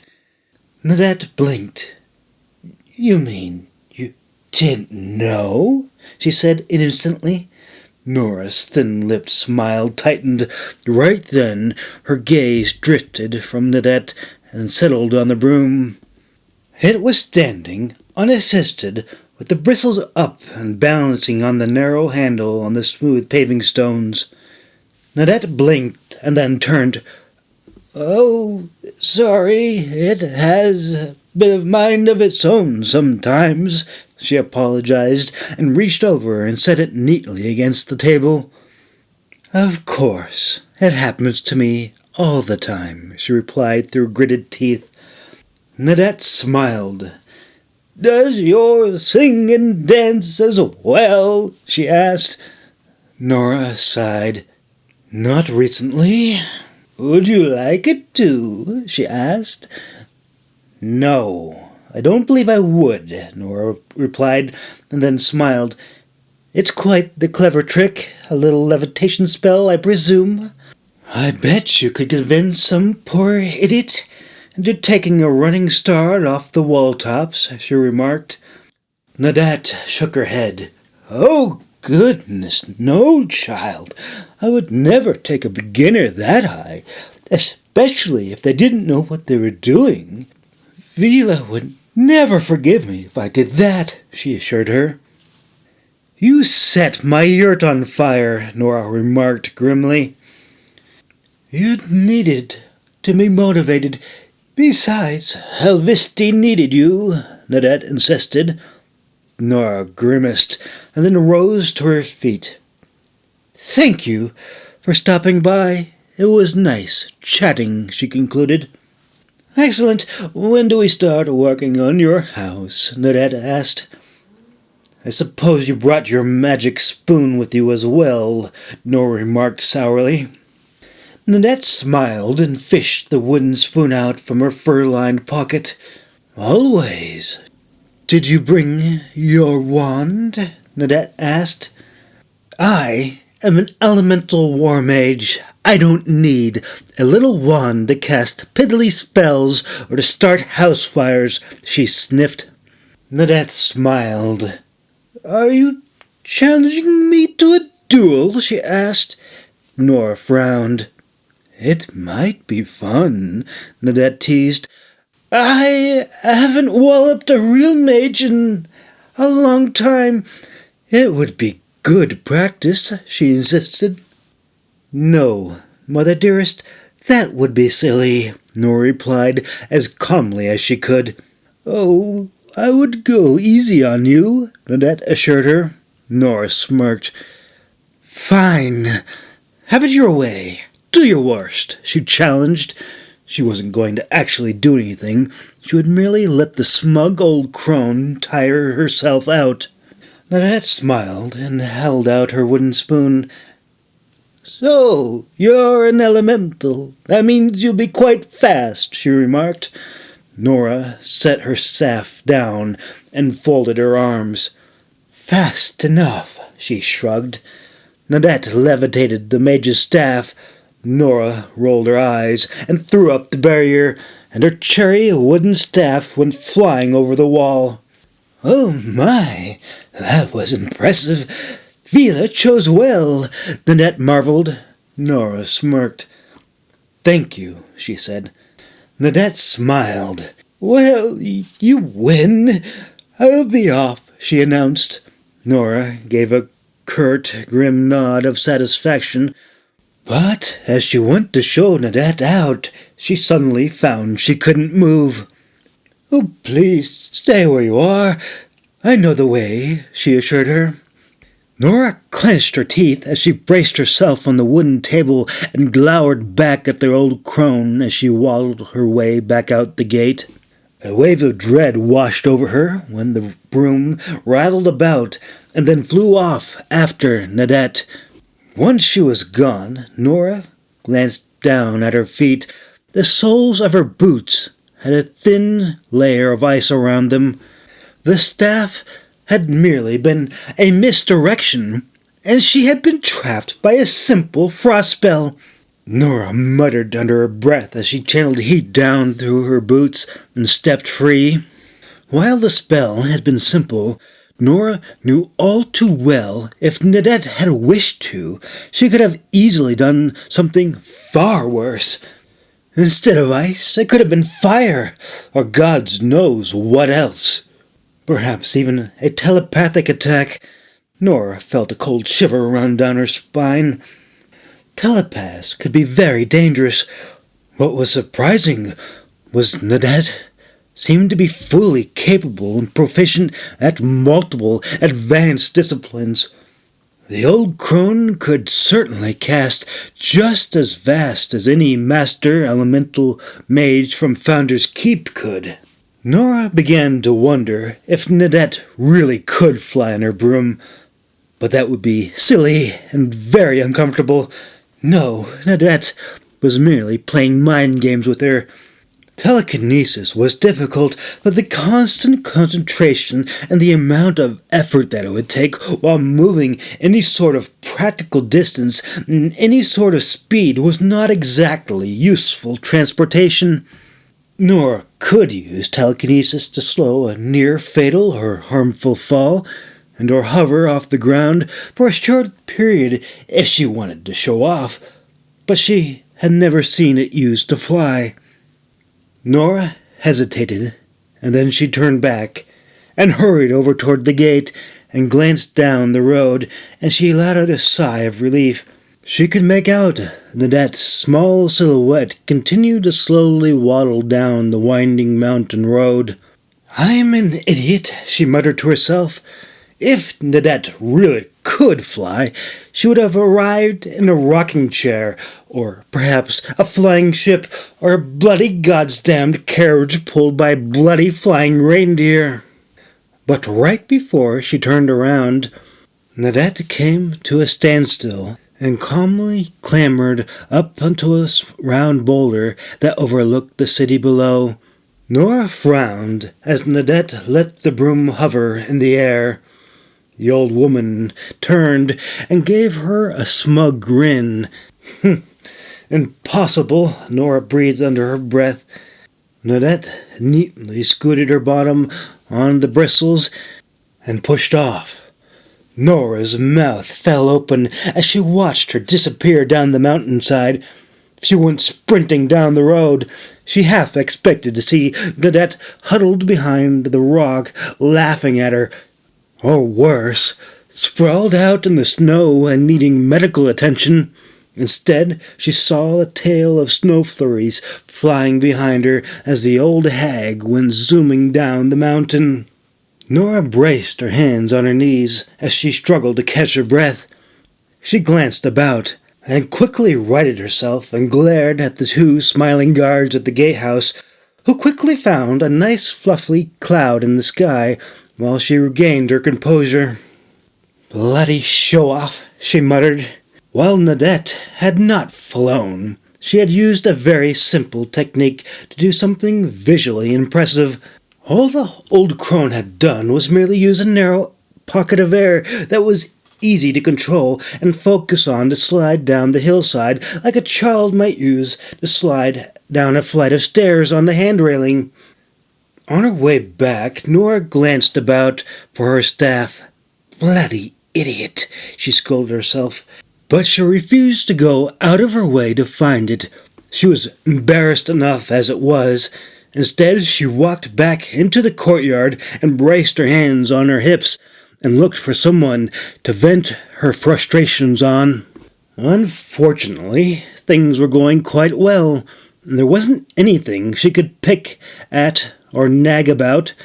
The servants were already sorting things and cleaning away dust, mold, and grime.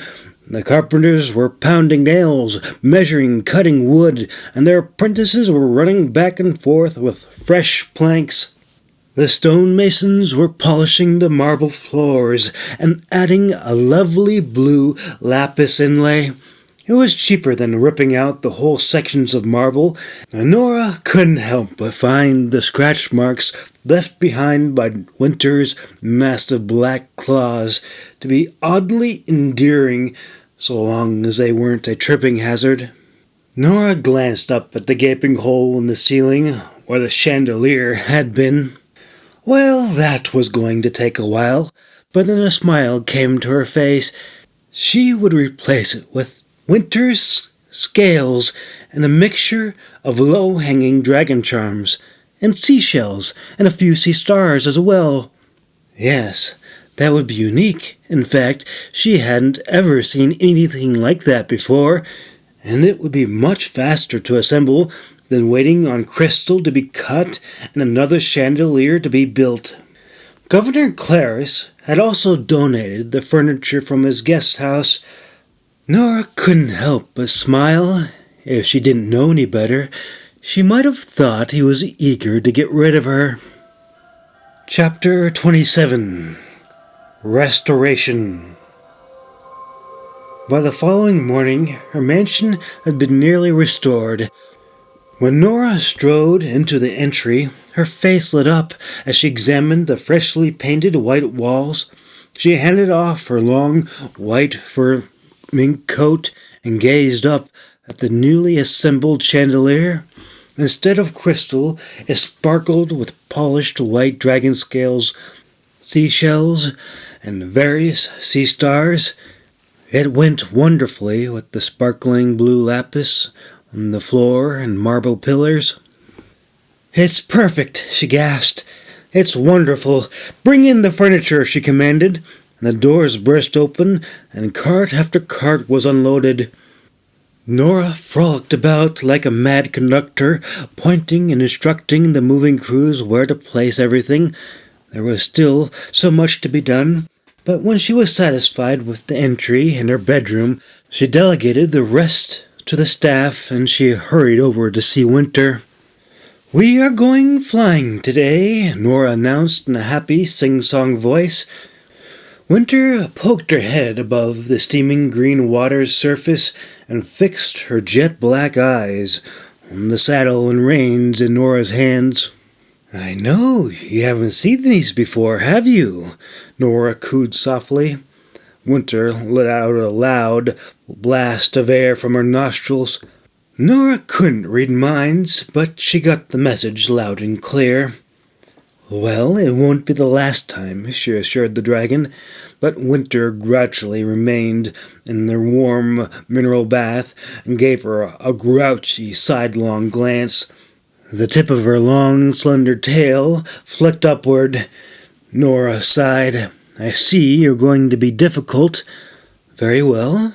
We will wait until the courtyard is clear of distractions," she mused out loud, and then frowned when she spotted the tail inching toward the leather saddle. "No," she said sternly. Winter coyly swept her tail away and reared up on her hind legs and fanned out her wings as if she had merely been stretching. Nora sighed. "I think flying might not be a good idea yet," she murmured. Nora tossed the saddle and reins aside. "I think we need to spend more time together. I normally do not bond any living creature unless they are happy, but I think you look like you are quite content to stick around," she cooed softly. Winter tilted her head. It was obvious she was trying to understand. "After all, you have a lovely pile of treasure and a warm mineral bath," Nora remarked, and then grimaced. She wasn't entirely sure if sage or incense would have the same calming effect on the frost dragon. Perhaps it would do nothing, or worse, it could do the opposite. It was not necessary, but it helped. Nora just had to figure out how to lull Winter into a calm state where they could connect with one another telepathically. While mages specialized in some techniques, all mages were familiar with the basics. Simmons, being a mage strong in telepathy, could have contacted Winter from across the room without any effort at all. Simmons could also start a fire or levitate objects like Nora could, only they would be really small, and it would take him a few minutes to get anything done. When it came to telepathy, Nora was at a similar disadvantage. She had to be in physical contact, and both parties had to be calm and still. When it came to dragons, this was easier said than done. She smiled as she knelt down at the edge of the dragon's pool, and she slipped off her boots and dipped her feet into the water and calmly gazed down at her shy frost dragon.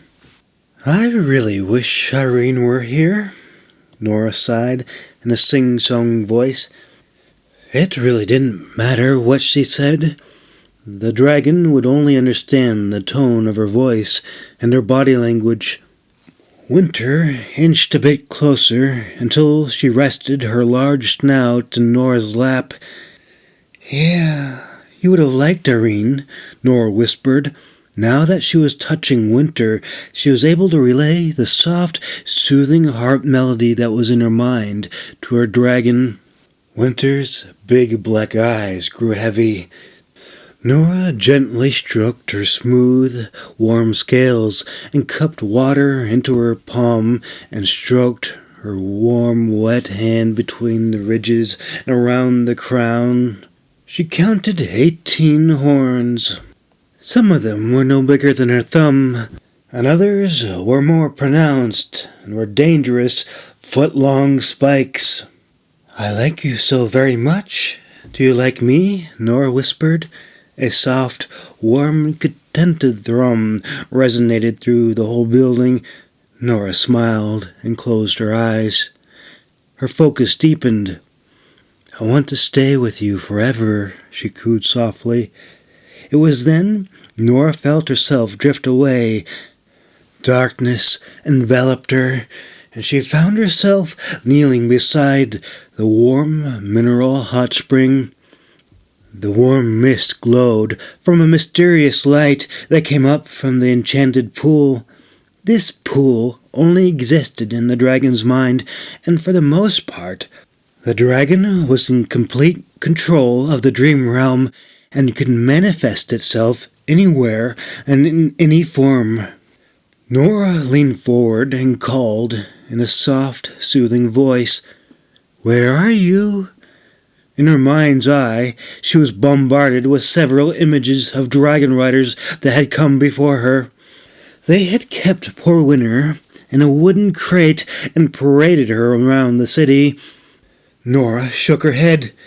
"No, you will fly," she insisted, and projected images of Winter soaring through the air and landing on glaciers and fishing all sorts of fishes in the ocean. Nora felt tears well up in her eyes when she heard the mournful whimper and the horrible impression that her poor dragon didn't know how to fly, as she had been cooped up for so long. "It's all right," Nora gasped, and she reached into the glowing pool of warm mist until she felt Winter's snout and caressed her big scaly head. "I will teach you," she promised. Nora wasn't sure how this was going to happen, and the dragon quickly challenged her on it. "We'll glide first." "Are you good at gliding yet?" she ventured.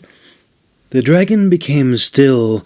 Nora could feel her contemplating this, not exactly certain whether she could trust the silly human that didn't even have any wings, yet she very much wanted to. "Even I can do that. It's really fun," she insisted. Nora lamented she didn't have any of her own memories to share, but instead settled on the image of Nadette speeding down the mountainside on her broom. Winter's big, shimmering, scaly head emerged from the glowing white mist. Nora leaned back and grinned up at her. All at once, the dream realm melted away. Nora inhaled sharply as she found herself back where she had started, sitting barefoot by the pool with her dragon's head in her lap. Nora smiled. Now Winter really was her dragon, she thought as she closed her eyes and placed a kiss on Winter's forehead, and then was pleasantly surprised when she felt the warm, amused, throaty thrum resonate her whole being.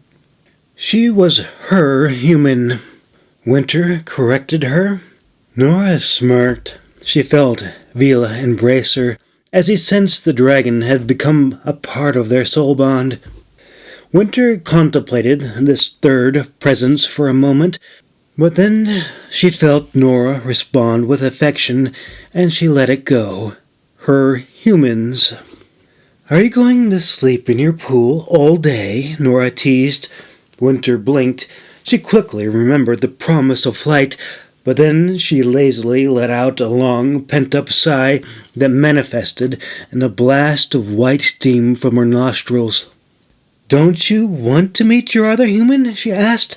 Winter dipped her head down into the water. "He doesn't know you can't fly," Nora assured her. Winter didn't respond. "He will when he comes back," Nora warned. Large air bubbles simmered on the surface of the water as the dragon let out a muted roar of protest. "He won't go away," she insisted. "I won't either. You are stuck with me. Besides, how can you take care of Vila and me if you can't fly?" Nora sighed and rolled her eyes. "I am not going to stay inside. I have things to do, and I need your help," she insisted. While she was frustrated with the minor setback, Nora couldn't help but be impressed. She hadn't ever had this sort of detailed conversation with Golden Eyes before. Nora wondered if this was because she was dealing with a house dragon that had been raised in captivity without any other interaction with its own kind. "Suit yourself. I will meet you on top of the mountain. You can slide down on your belly if you like." Nora quirked a brow. The water churned about, the large bubbles rose, and she could hear the muffled, angry growl resonate through the cobblestone floor.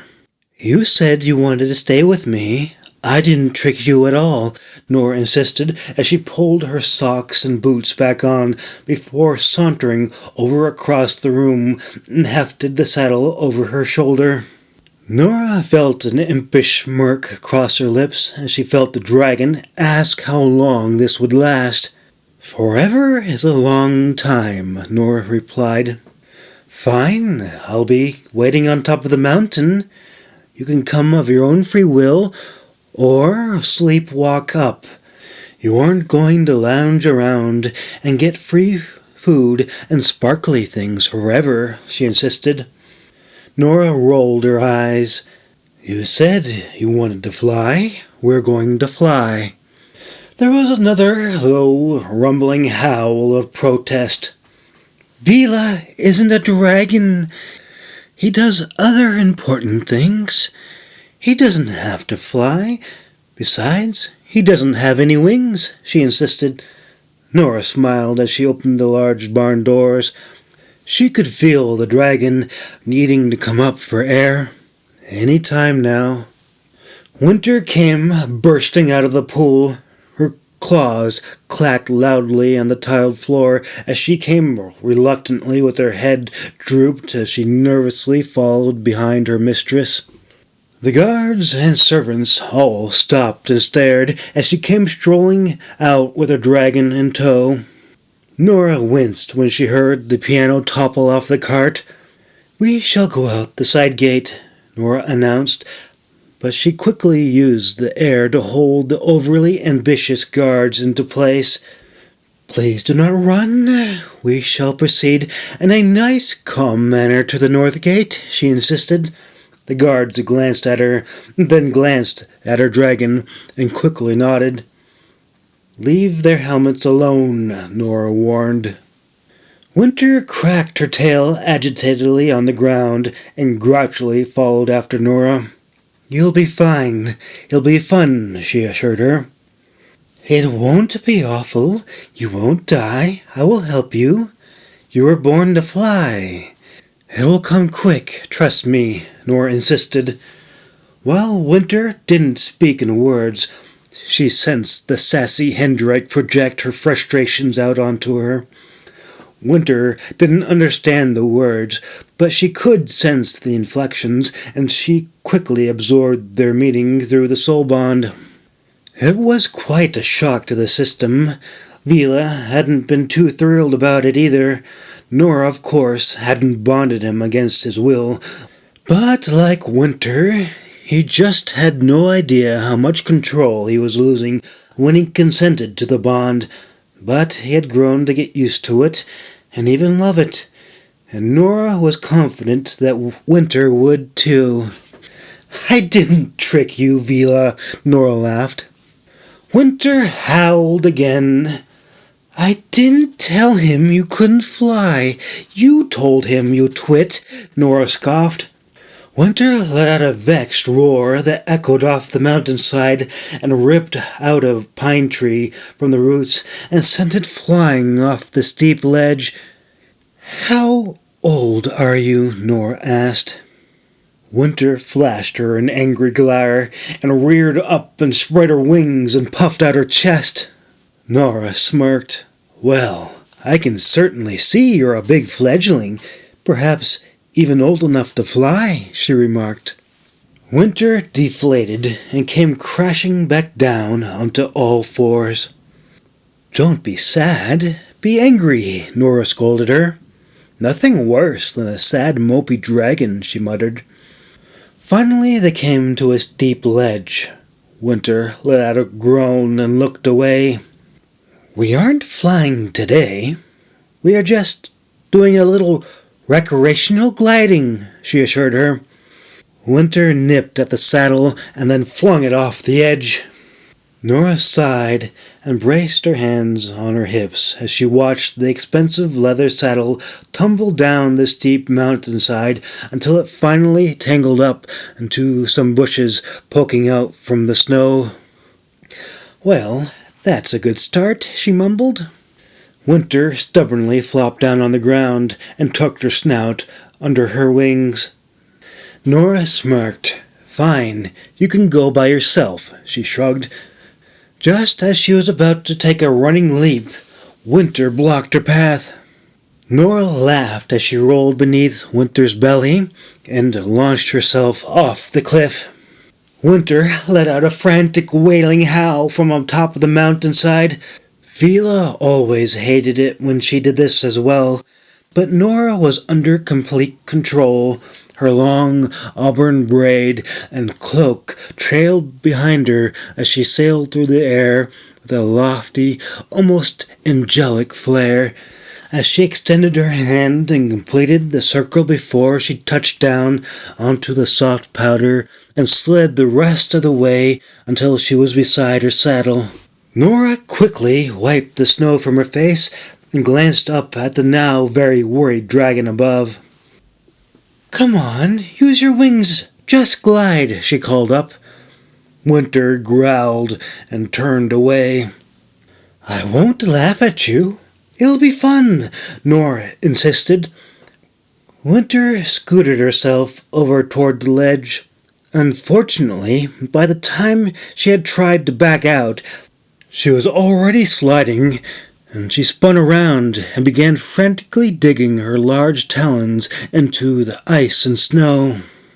But gravity had overcome her desperate attempts to scramble back up, and so she finally relented and allowed herself to slowly slide the rest of the way down until her rump was next to her human. Winter groaned and hid her head under her wing. Nora grimaced. You overthink things too much, she remarked. I mean it. You are a very intelligent dragon. I never met any other dragon like you before, she insisted. This compliment seemed to catch the sulking dragon by surprise. A moment later, Winter poked her head up. You see, all the other dragons are so reckless. They just spread their wings and throw themselves off the ledge. But you actually think before you leap.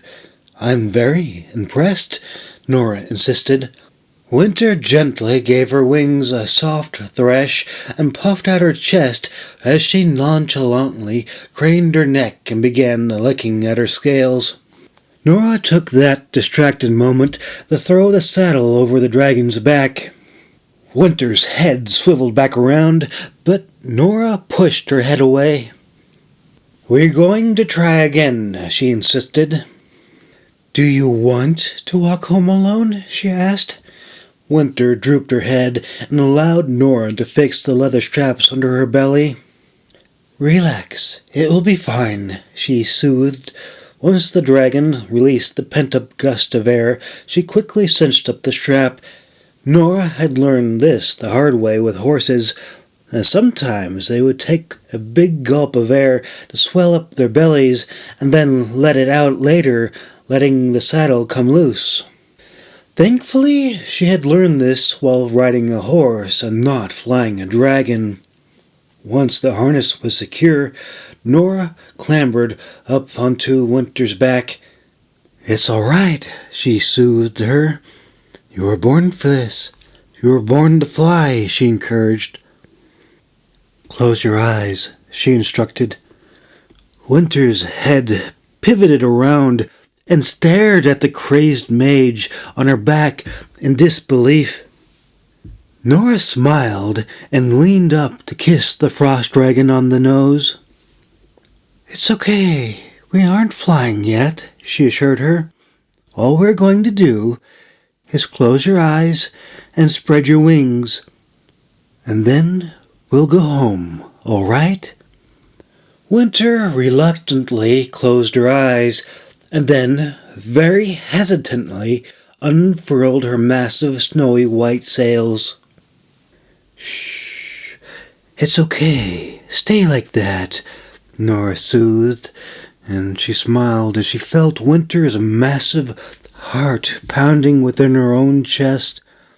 "We're going to stay here and feel the wind, that's all.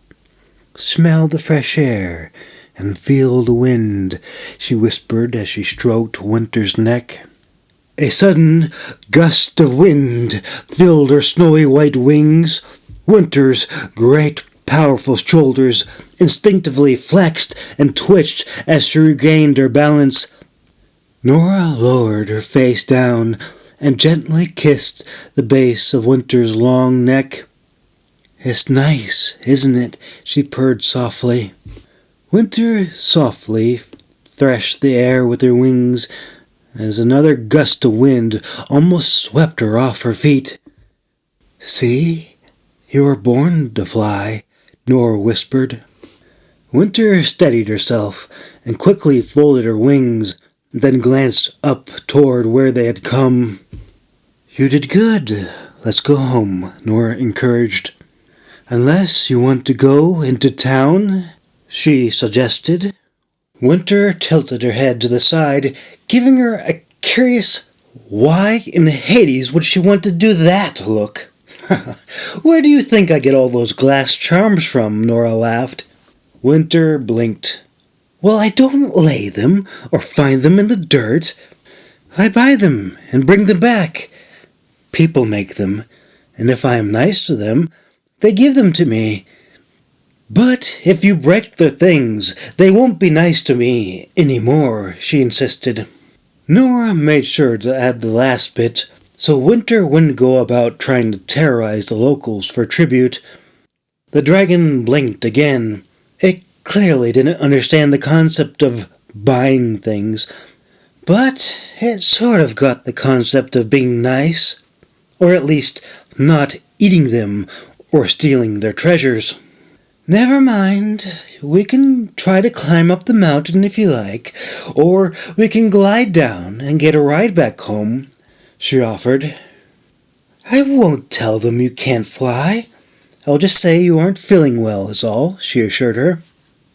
Winter reluctantly pivoted back around as she hesitantly fanned out her wings. Another large updraft made her panic, and she quickly folded them back against her sides. "Just close your eyes and try a little hop," Nora encouraged. Winter let out a flustered growl as she craned her neck and timidly lifted her front talons off the ground. "Close your eyes. Just feel the wind. You'll know when you're ready," she assured her. Once again, Winter extended her wings, and her heart began to race as she felt the wind race beneath them. Nora grinned. "You feel it, don't you?" she whispered. Winter gave a small, experimental hop, and for a brief moment she hovered in place. The dragon let out a surprised yelp and quickly eased herself back down. "What did you think?" she asked. Winter thrummed loudly. Just glide us down, nice and easy, she encouraged. Winter flexed her wings and smelt the air. Wait for it, Nora whispered. Winter let out an excited chirping sound as she hovered above the ground, and then, this time, leaned into the wind, and away they went. Her long, whip-like tail dragged behind on the ground, throwing up a shimmering trail of light, fluffy powder into the air like a comet as they glided down.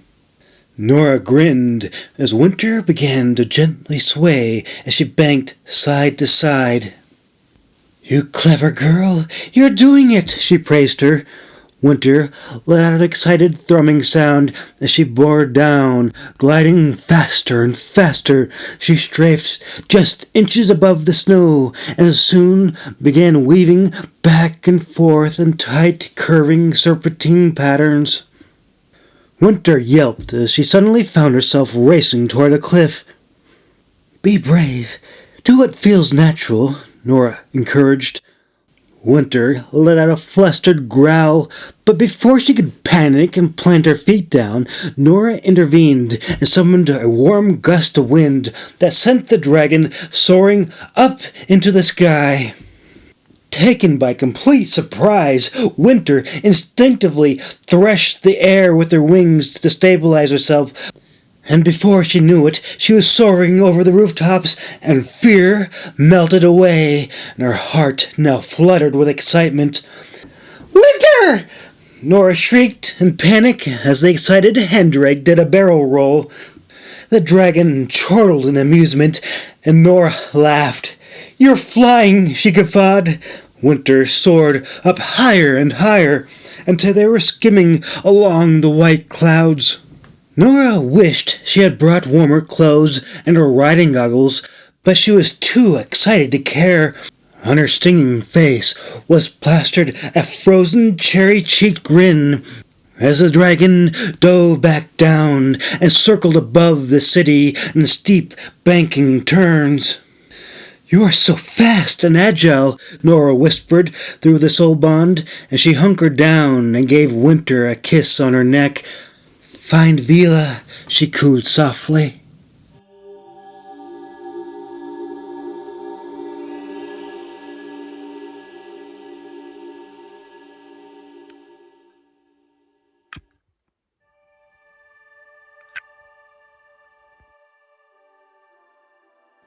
Chapter 28. Welcome Home. Vila grumbled to himself as another stone whizzed by his head. "I should have brought a bloody helmet." He had forgotten about the local children. They had quite a good aim, and being the only one still wearing green made him a prime target. While Vila had packed a spear and a sword for wolves, he hadn't prepared for children throwing rocks. Vila grimaced and shook his head. At one time, he had been one of those little snots, bored out of their minds, nothing to do but watch goats, reindeer, and throw rocks. Vila grit his teeth as he unbound his own sling and loaded in a small lead weight. There was a loud yelp and muffled whimper on top of the ridge as one of the children ran off, rubbing a fresh welt on his bottom. Vila set another smooth lead weight into his sling, and then began to slowly wind it up around his head. The rest of the troublemakers quickly darted off, and there was a loud cheer amongst the column of soldiers behind him. "Careful, Vila. The last thing we want is mage fire and arrows being thrown at us," Orin grunted. Vila turned. Major Orin Rodriguez was a sturdy, middle-aged man with a gray beard and hard, calculating granite-gray eyes. Vila grinned. "Don't worry, I know him. He's my nephew," he laughed. Orin held his belly, and loud laughter echoed over the snowy mountainside. "It's good to have you back with us.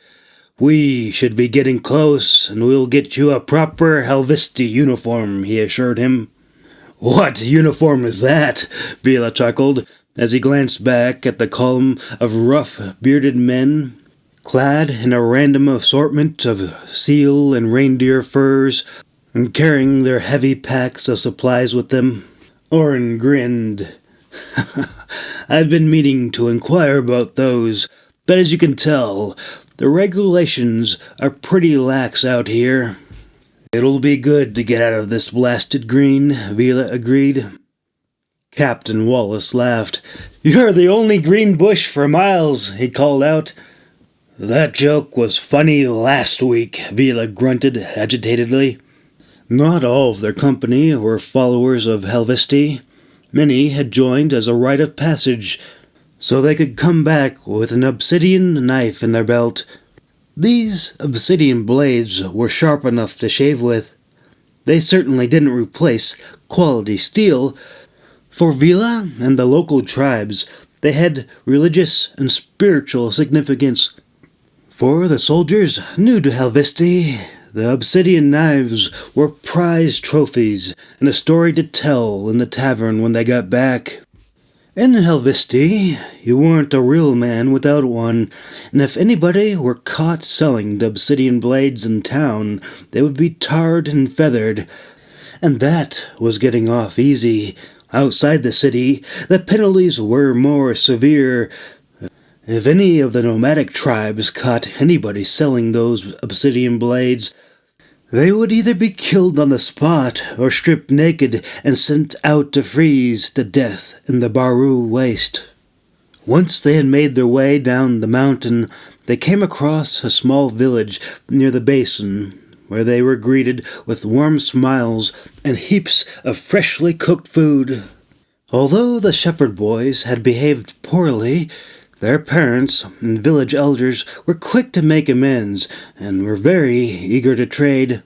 While Vila had been heckled the entire journey for wearing a forest green uniform on the trip, he had done so with a purpose, and he was the one who had the last laugh in the end, as he was able to trade it off quickly.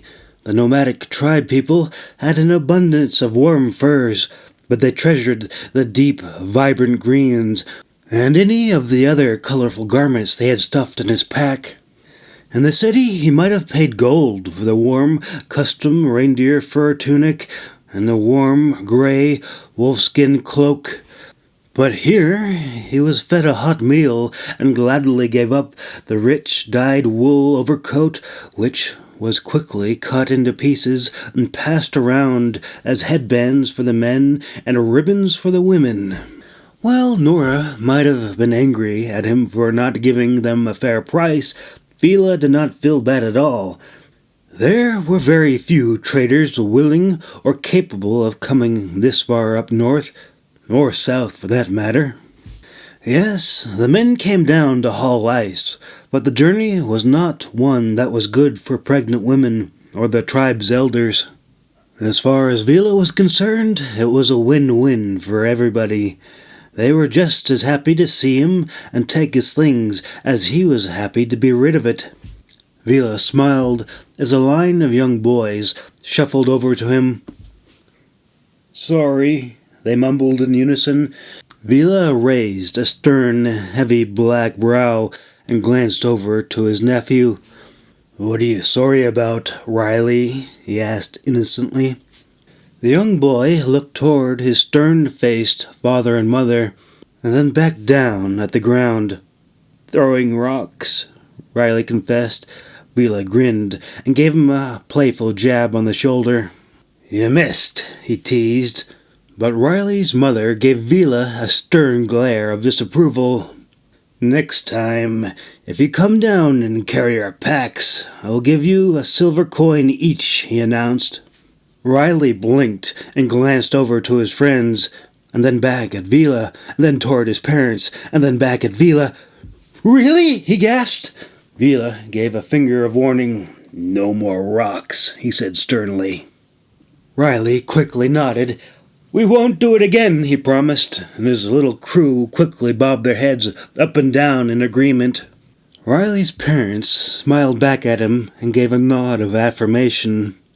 The village elders near the fire smiled down at him, and Vila quickly rose and embraced his grandparents. "Have you seen my mother and father? Is she well?" he asked worriedly. The old man chuckled as he leaned on his walking staff. "They went to the city to wait for you," he declared. Vila frowned. "What do you mean? I thought they'd be here." "No, your father and mother left with some of our young men. They went to make some extra money hauling ice and bring back medicine and supplies in the spring. I presume they were expecting to see you there. But I will be happy to relay the message, as your mother has constantly been checking to see if you made it through the mountains safely," he assured him. Vila sighed. He felt terrible for rushing off, but he hadn't been expecting or looking for them in town. But he should have known. He had worked with his father for some time. There was good money in hauling ice, until the day he hopped on a boat to travel the world. Then he had fallen in love. He wondered how his mother would handle finding out that she was a mage. He imagined things would be a little tense for a while.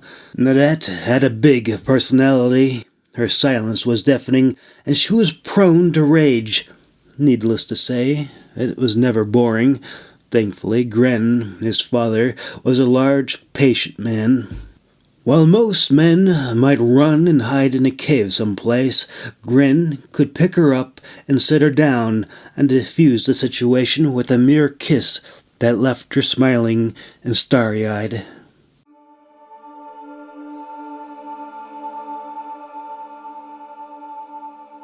Chapter 29. The Shadow. The following morning they pressed on. Vila had found himself a nice round helmet with a fluffy silver fox fur around the brim, with warm ear flaps and a white horsehair plume coming up at the top of the dome. While he was confident he didn't have to worry about any more stones being thrown at him, there was always the risk of falling ice and loose rocks falling all by themselves. Vila smiled over to Lieutenant Gojin, who coincidentally was a fresh recruit from the Gojin province and not a believer. That was until he felt the first tremor under his feet. "What was that?" Gojin gasped. "Helvisti," Vila replied. Gojin nervously grasped at the fringes of his bronze beard and glanced about. "Is she angry?" he asked worriedly. "I cannot speak for her," Vila remarked, "but her mountain is alive and full of wonders," he assured him. Gojin gave a nervous, apologetic nod and quickly threw a pinch of salt over his shoulder. "Blessed be her name," he said quickly. "This is your first time, I see," Vila remarked. Gojin grit his teeth as the soft roar of ice grinding over hard granite echoed off in the distance. "Yes, I came for the experience, but—" he began, and then fell silent. "You did not expect to become a believer so quickly, yes?" Vila chuckled. Gojin gave a grim nod. "Yeah." The closer they got to Helvisti's sacred mountain, the more the earth would randomly quiver and shake, increasing the chance of rocks coming loose, or worse, the whole bloody mountainside, if the tremor was strong enough. There wasn't much a helmet could do to save him if that happened. Thankfully, it wasn't long until they were out of the narrow valley and clear of the danger zone. Now that they were past the mountains, the terrain leveled out into waves of rolling tundra and dunes of snowdrifts. Vila turned and then frowned. A slender, dark, obscure silhouette could be seen of a man standing in the rising sun. Vila held his hands up to shade his face and squinted his eyes, and the figure dipped away out of sight. "Don't worry. That shadow," Orin assured him. Who? Vila asked. He wasn't at all familiar with the name. Gojin frowned. Is he with the village? He asked. Oren shrugged. I don't think so. But don't worry. He is a friend. You'll see, he assured him. What's his real name? Is he from another village nearby? Vila asked. Oren chuckled. All I know is he hasn't thrown any rocks at us, he shrugged. What's he asking about? Sergeant Wallace asked. Tell Vila and Gojin about Shadow, Oren instructed. Wallace scratched his head. Why? Did he do something wrong? He asked. Vila frowned. Who is he? What is his name? What is he doing here? He pressed. I don't know. We just call him Shadow, Wallace shrugged. What do you mean, you don't know? How long have you been trolling here? He demanded. Wallace tilted his head to the side as he began to recollect his years in service. Probably 10 years or so. That Shadow fella sort of showed up around 5 years ago. Other than that, nobody knows. We asked the villagers. Some people say he's an evil spirit, he added darkly, but Oren gave him a sharp jab to the elbow. Oren shook his head. He's just a boy. Don't be starting any of that trouble, he growled. But Vila was not satisfied. Out here, alone, in the Baru Waste. How do you know he isn't a spy? He demanded. Wallace shrugged. Well, I suppose you could ask him, if you like, he suggested. He earns his keep and doesn't cause any trouble. Don't scare him off, Oren warned. Gojin grimaced. This still doesn't sound right, he grunted. Wallace grinned. He's probably a bit off in the head. You'll see what I mean, he chuckled. Vila grit his teeth. This doesn't make me feel any better, he growled. But Major Oren was insistent. Leave him be. He'll come out. You're new, so he hasn't come to greet us yet, he assured him. How long has this been going on? Vila demanded. Oren shrugged. For a little while. When I first saw him, he was about 10 or so, maybe 12. He just strolled into the camp and started helping himself to our food. Vila glared at Oren. So you just left an orphan boy out to starve in the waste? He demanded. Well, we thought he was one of the village kids at first. Besides, he was bringing us rabbits. Nobody really complained much, Oren explained. Oren, people just don't live out here. He has to be here for a reason. Even the tribes stay clear of this place. There isn't any shelter, no water. It's a bloody, frozen desert, Vila insisted. He seemed pretty content to me, Wallace chuckled. Vila grit his teeth. Assuming he isn't a spy from across the strait, they could be sending him out while the rest of them lay in wait, he warned. Oren shook his head and chuckled. Well, if that's true, they've been laying and waiting for a god's awful long time. We don't have to worry about the Droon up here. We do have a few skirmishes from the Vulgarians across the strait, but mostly it's just refugees. If I had to guess, the kid probably lost his family trying to cross the strait, or he ran away and found himself here. But he isn't hurting anybody, so don't scare him off, he insisted. Are you giving me orders? Vila demanded. Oren turned his back and continued to trudge onward. I'm talking to you, Vila growled, and all at once the column of soldiers came to a standstill, and the crunching of snow and ice and idle chatter died away. If you lay a finger on him, I will end you, and that's a promise, Oren warned. Is that a challenge as well? Vila asked darkly. Lieutenant Gojin quickly tried to step between them. Wait. This is getting out of hand. Surely there's some sort of rule about fighting so close to your, sacred mountain. I mean, she could get angry or something. Orin's fingers wrapped tightly around his sword hilt. It's a friendly warning, friend, he insisted. Lieutenant Gojin's eyes went big, and he quickly stepped away. Draw your sword, if you dare, Vila growled. Orin didn't move, but Sergeant Wallace calmly drew his. But just as Vila turned to face Wallace, Lieutenant Gojin timidly tapped him on the shoulder. 100 grim faces all had their swords out. None of you will make it back if I'm not with you, Vila warned. We can settle this with your mistress when we get back. For now, leave the kid be. He isn't a spy, Orin growled. Lieutenant Gojin quickly nodded. We should definitely check with the war mage when we all get back to the city, he agreed. Vila grinned. How about we chat with her right now, he suggested.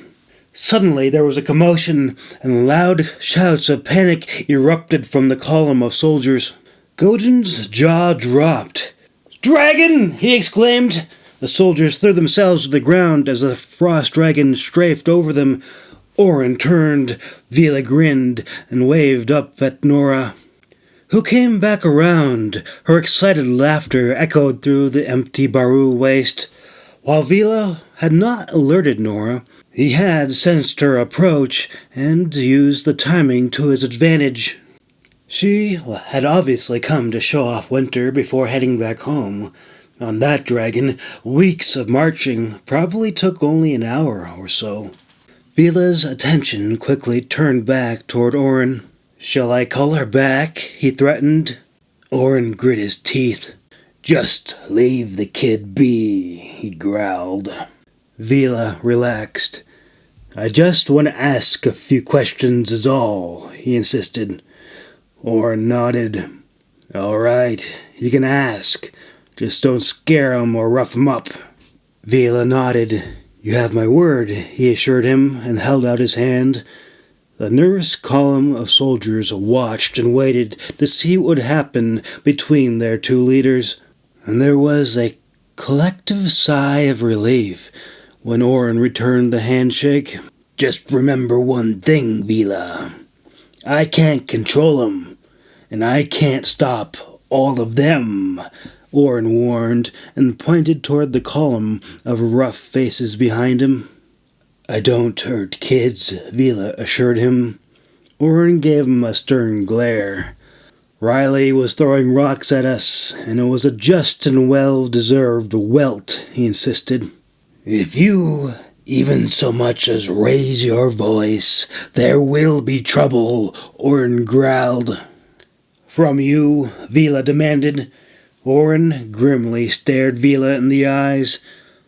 Helvisti has kept him alive and shown him favor.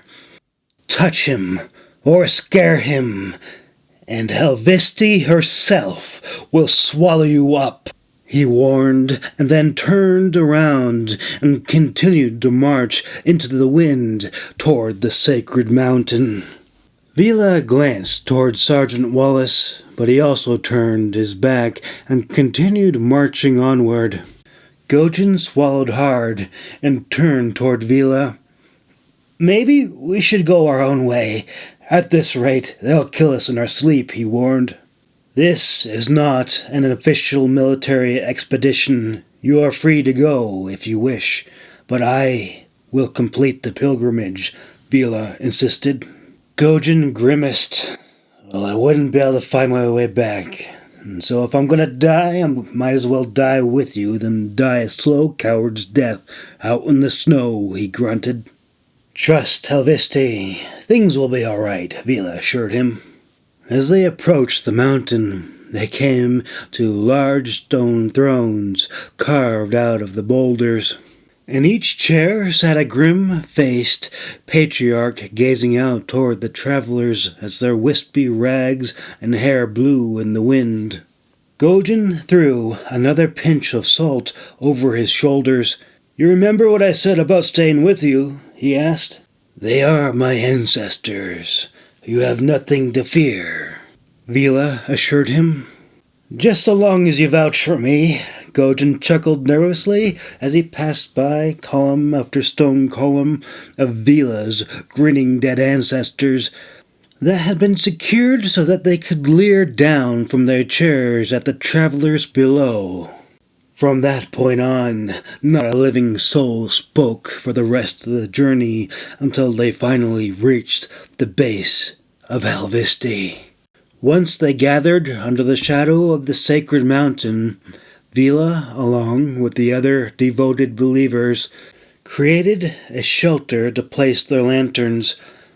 After a few moments of silence and contemplation, one by one, they began digging about and gathering up hunks of obsidian.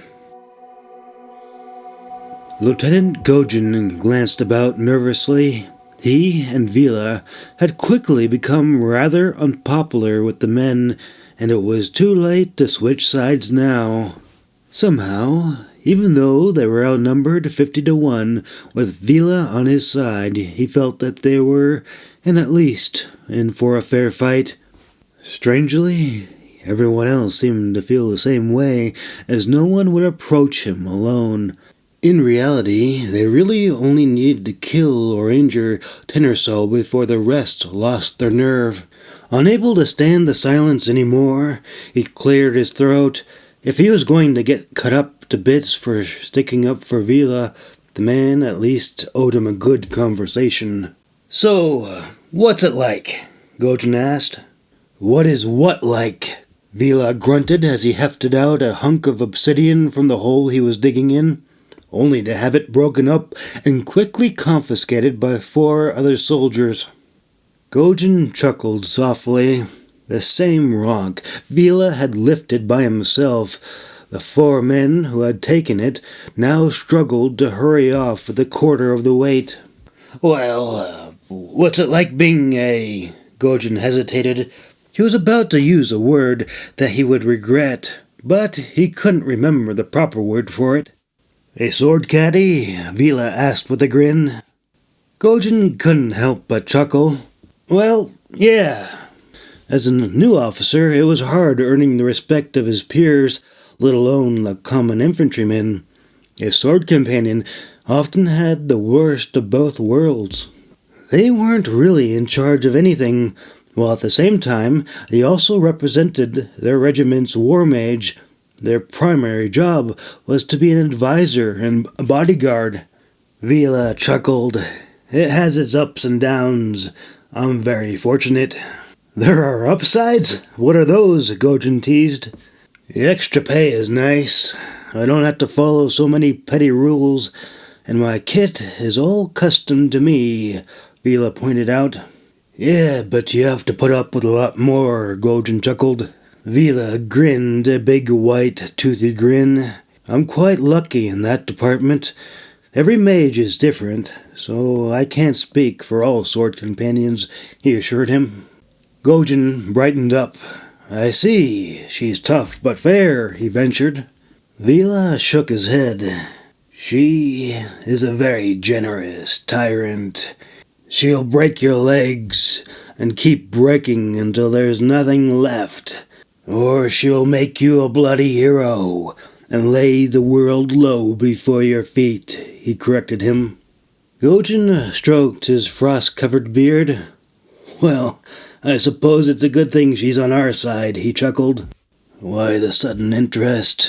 Were you looking to become a sword caddy?" Vila inquired. Gojin quickly shook his head. "Gods, no. I was just curious. How does somebody become a sword companion anyway?" he asked.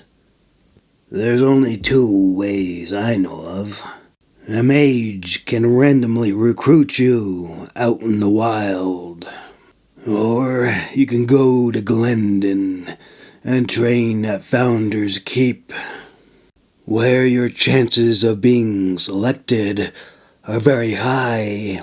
as that is where all the mages are sent to be apprenticed. And after they graduate, they will be looking for a good sword hand. Gojin tilted his head to the side and leaned against the shovel. So how does that work? I heard a lot of strange things about that. Vila chuckled. Just be careful when you're around mages. Soldiers are obligated to serve, but civilians, in theory, can reject the proposal so long as they aren't soul bonded. Once you're soul bonded, you're theirs for life, or until your mage releases you. It's a hard thing. I got lucky. I have heard of other men now serving a miserable life in the Bloody Library for the next decade. What is a soul bond? Is it consensual? Gojin asked. Vila chuckled. Well, let's put it this way. From what I know, mages are encouraged to honor their hand's wishes. I didn't ask to be soul bonded, but I didn't exactly complain about it either. It's rather complicated. I suppose the dragons might feel the same way once their riders get them comfortable and accustomed to the idea of sticking around. They pounce, and then poof, you're soul bonded, and there's nothing ever the same after that. At least that's how it was for me. But then again, Nora is a dragon tamer, so perhaps that is just her instinct. That sounds kind of scary, Gojin chuckled. Vila nodded. It's a bit strange, but it's not all bad. There are a lot of benefits to it. Far more that outweigh the drawbacks.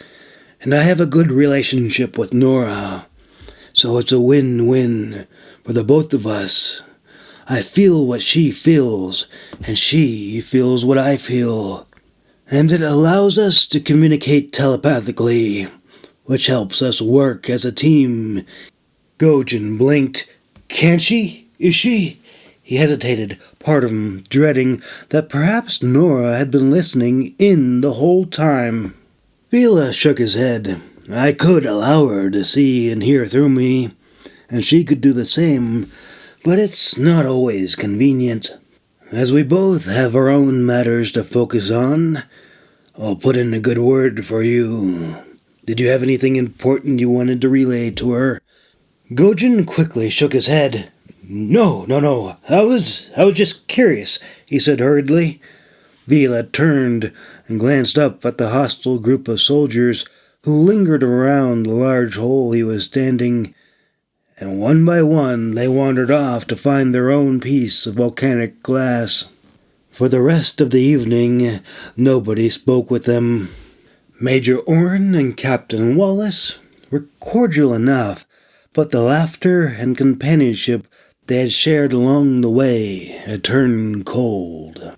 After each soldier found a piece of obsidian, they quickly put up their tents and began building campfires from the wood they had brought with them. Lieutenant Gojin nudged Vila and pointed out how all of the soldiers had left a hunk of obsidian outside their tents. What are they doing? He asked in a hushed voice. Vila shrugged and shook his head, indicating he didn't know. Lieutenant Gojin grimaced and followed him over toward the campfire. Wallace and Orrin glanced up at them. Their faces were stern and hard. Is there evil spirits out? Why is everyone leaving their sacred stones outside their tent? Gojin asked worriedly. Wallace hunched over and continued eating from his soup bowl and glanced over toward Orrin. Not exactly. Just sit down, shut up, and you'll see, Orrin replied. Gojin glanced behind his back for a brief moment, and then reluctantly settled back down on the round boulder next to Vila. Darkness settled in. Vila tapped Gojin on the shoulder and pointed upward. Elviste gives us her blessing, he remarked. Gojin blinked. His focus had been on making sure no one decided to slip a blade between his ribs. But when he looked up, he nearly fell over backwards. "What is that?" he quavered. It's like fire in the sky," he gasped. Up in the sky danced a ribbon of glowing green elemental fire, mingled with violet, purples, and red tones, which reminded him of the colorful houses and buildings in the Helvesti city. It now had become obvious they had used that same color pattern to mimic Helvesti's glorious northern lights that weaved and rolled through the stars above. The earth groaned as another tremor shook the ground underneath him. "We should tie ourselves together when we go through the pass again," Vila mused out loud. Orin nodded. "I was thinking the same thing," he agreed. Gojin frowned. "I'm familiar with this when climbing, but why would we do that for in a valley?" he asked. Wallace chuckled. "So if we get buried in an avalanche, it will be easier to find our bodies under the snow." Gojin grimaced and glanced over toward Vila, hoping that he would put him at ease, but the big man nodded in affirmation. Thankfully, Orin offered a little bit of optimism. "We should march, spaced at least 8 feet apart, single file, so if that does happen, hopefully there will be a few to be able to rescue anyone that is trapped before they suffocate," he clarified. "That is the smartest thing to do," Vila agreed. Wallace shrugged. "Sometimes it works, sometimes it doesn't. It's all up to Helvesti in the end," he chuckled. Gojin grimaced. He had heard of such horrible events before. Whole armies could be lost in an avalanche. Many years ago, their Vorgarian neighbors across the strait had attempted a surprise invasion from the north, but they had been utterly swallowed up in the pass. Chapter 30. Helvesti's Blessing.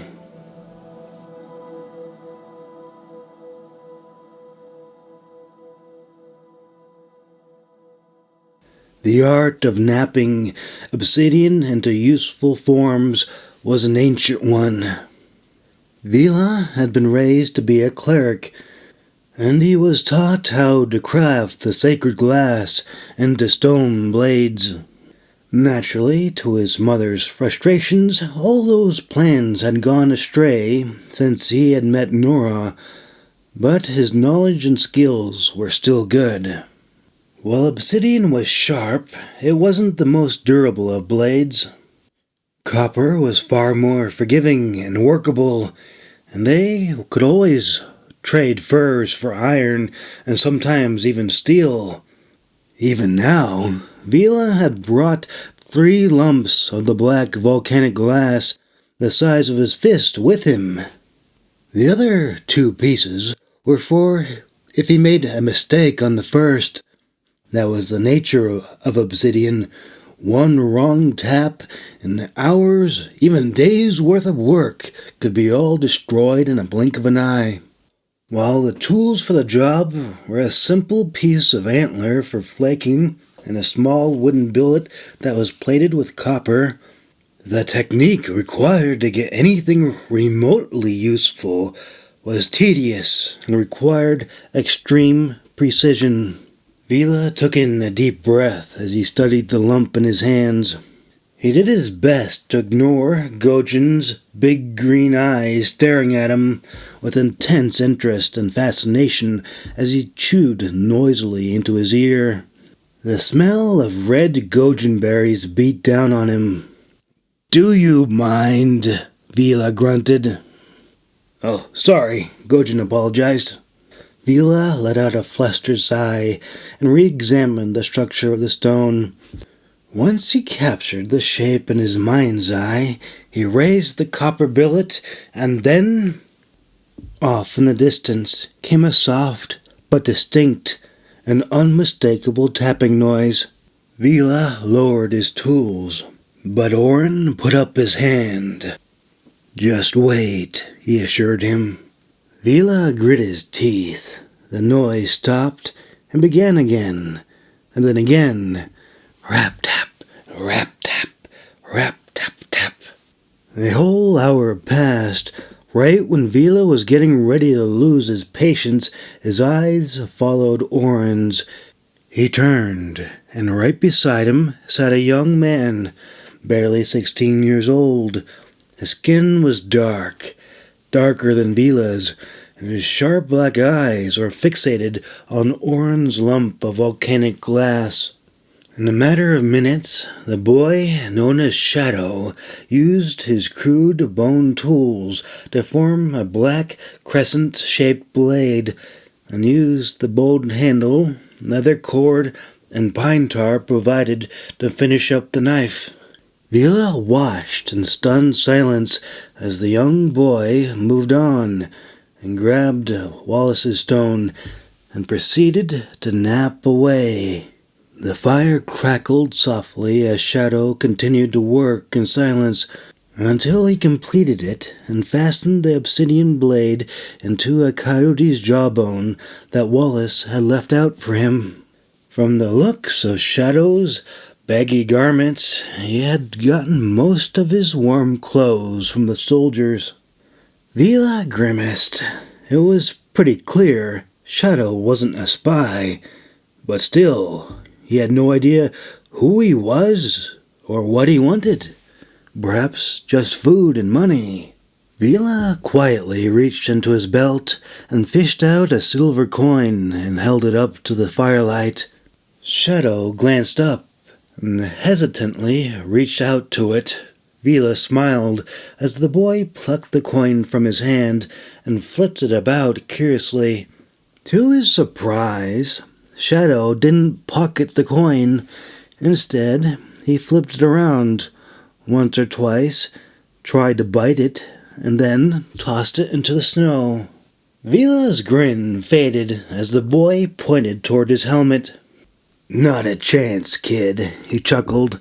Orin smiled as Shadow took the pot of stew off the fire, sat down in the snow, and began using the large serving ladle to shovel food into his face. Orin glanced toward Vila. "Well," Vila sighed. "He isn't a spy," he agreed. Orin and Wallace relaxed.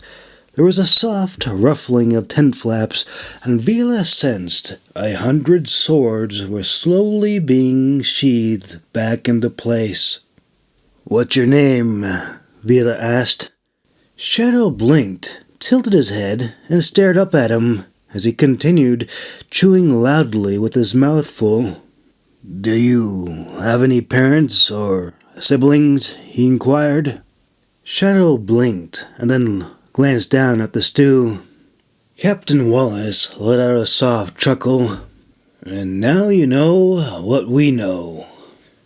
"Doesn't he talk at all?" Vila asked. Major Orin shrugged. "Not sure." Vila grimaced.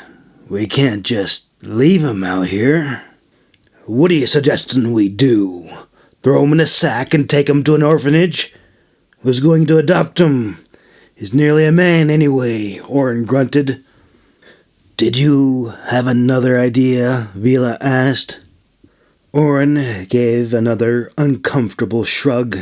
"He can tag along if he likes. We'll enlist him when he shows interest, and he has," he insisted. "Orin, he's a kid. You can't," Vila began. "I turned out all right, didn't I?" Orin snapped defensively. Vila grimaced and hung his head. It was now painfully obvious why Orin had grown so defensive of him.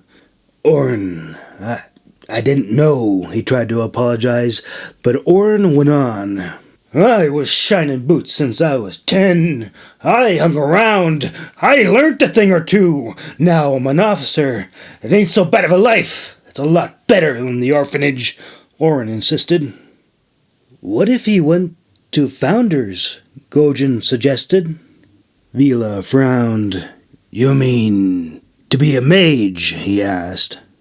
Gojin gave a shrug. Well, he could be a sword companion, like you. You would have a nice place, good food, and good pay, I imagine. Orin perked up. Could you really do that? He asked. Vila frowned. Look, I never went to Founders. The only way he would get in is if Nora sent a letter. And even then, I don't know if he would pass the selection process. He's just a kid. He doesn't even know what money is. He sighed and glanced over to the boy. But he was gone, and so was the soup. Wallace shrugged. Don't worry, he does that. We have this conversation every March. I'm not even sure if he understands anything, he assured him. So, about this letter, Orin prompted. Vila shook his head. Look, Orin, Nora has had a bit of a falling out with Founders. It's not that simple. Any request she sends, the Menders will try to sabotage and reject it, he insisted. What if we send him along with a couple of other lads who could look out for him? Orin suggested. Vila rubbed his forehead. Orin, the kid is a bit touched in the head, I know, Wallace agreed. Orin glared at Wallace. He ain't crazy, he just been through a lot is all. But don't worry, he can handle himself, he insisted. Vila grit his teeth. That's not the point. What mage would even be able to communicate with him? How would you keep him from wandering off into Glendon? Glendon is a major city. He doesn't even know what money is, he exclaimed. Well, out here, he's probably smarter than us all put together, Orin insisted. Vila nodded.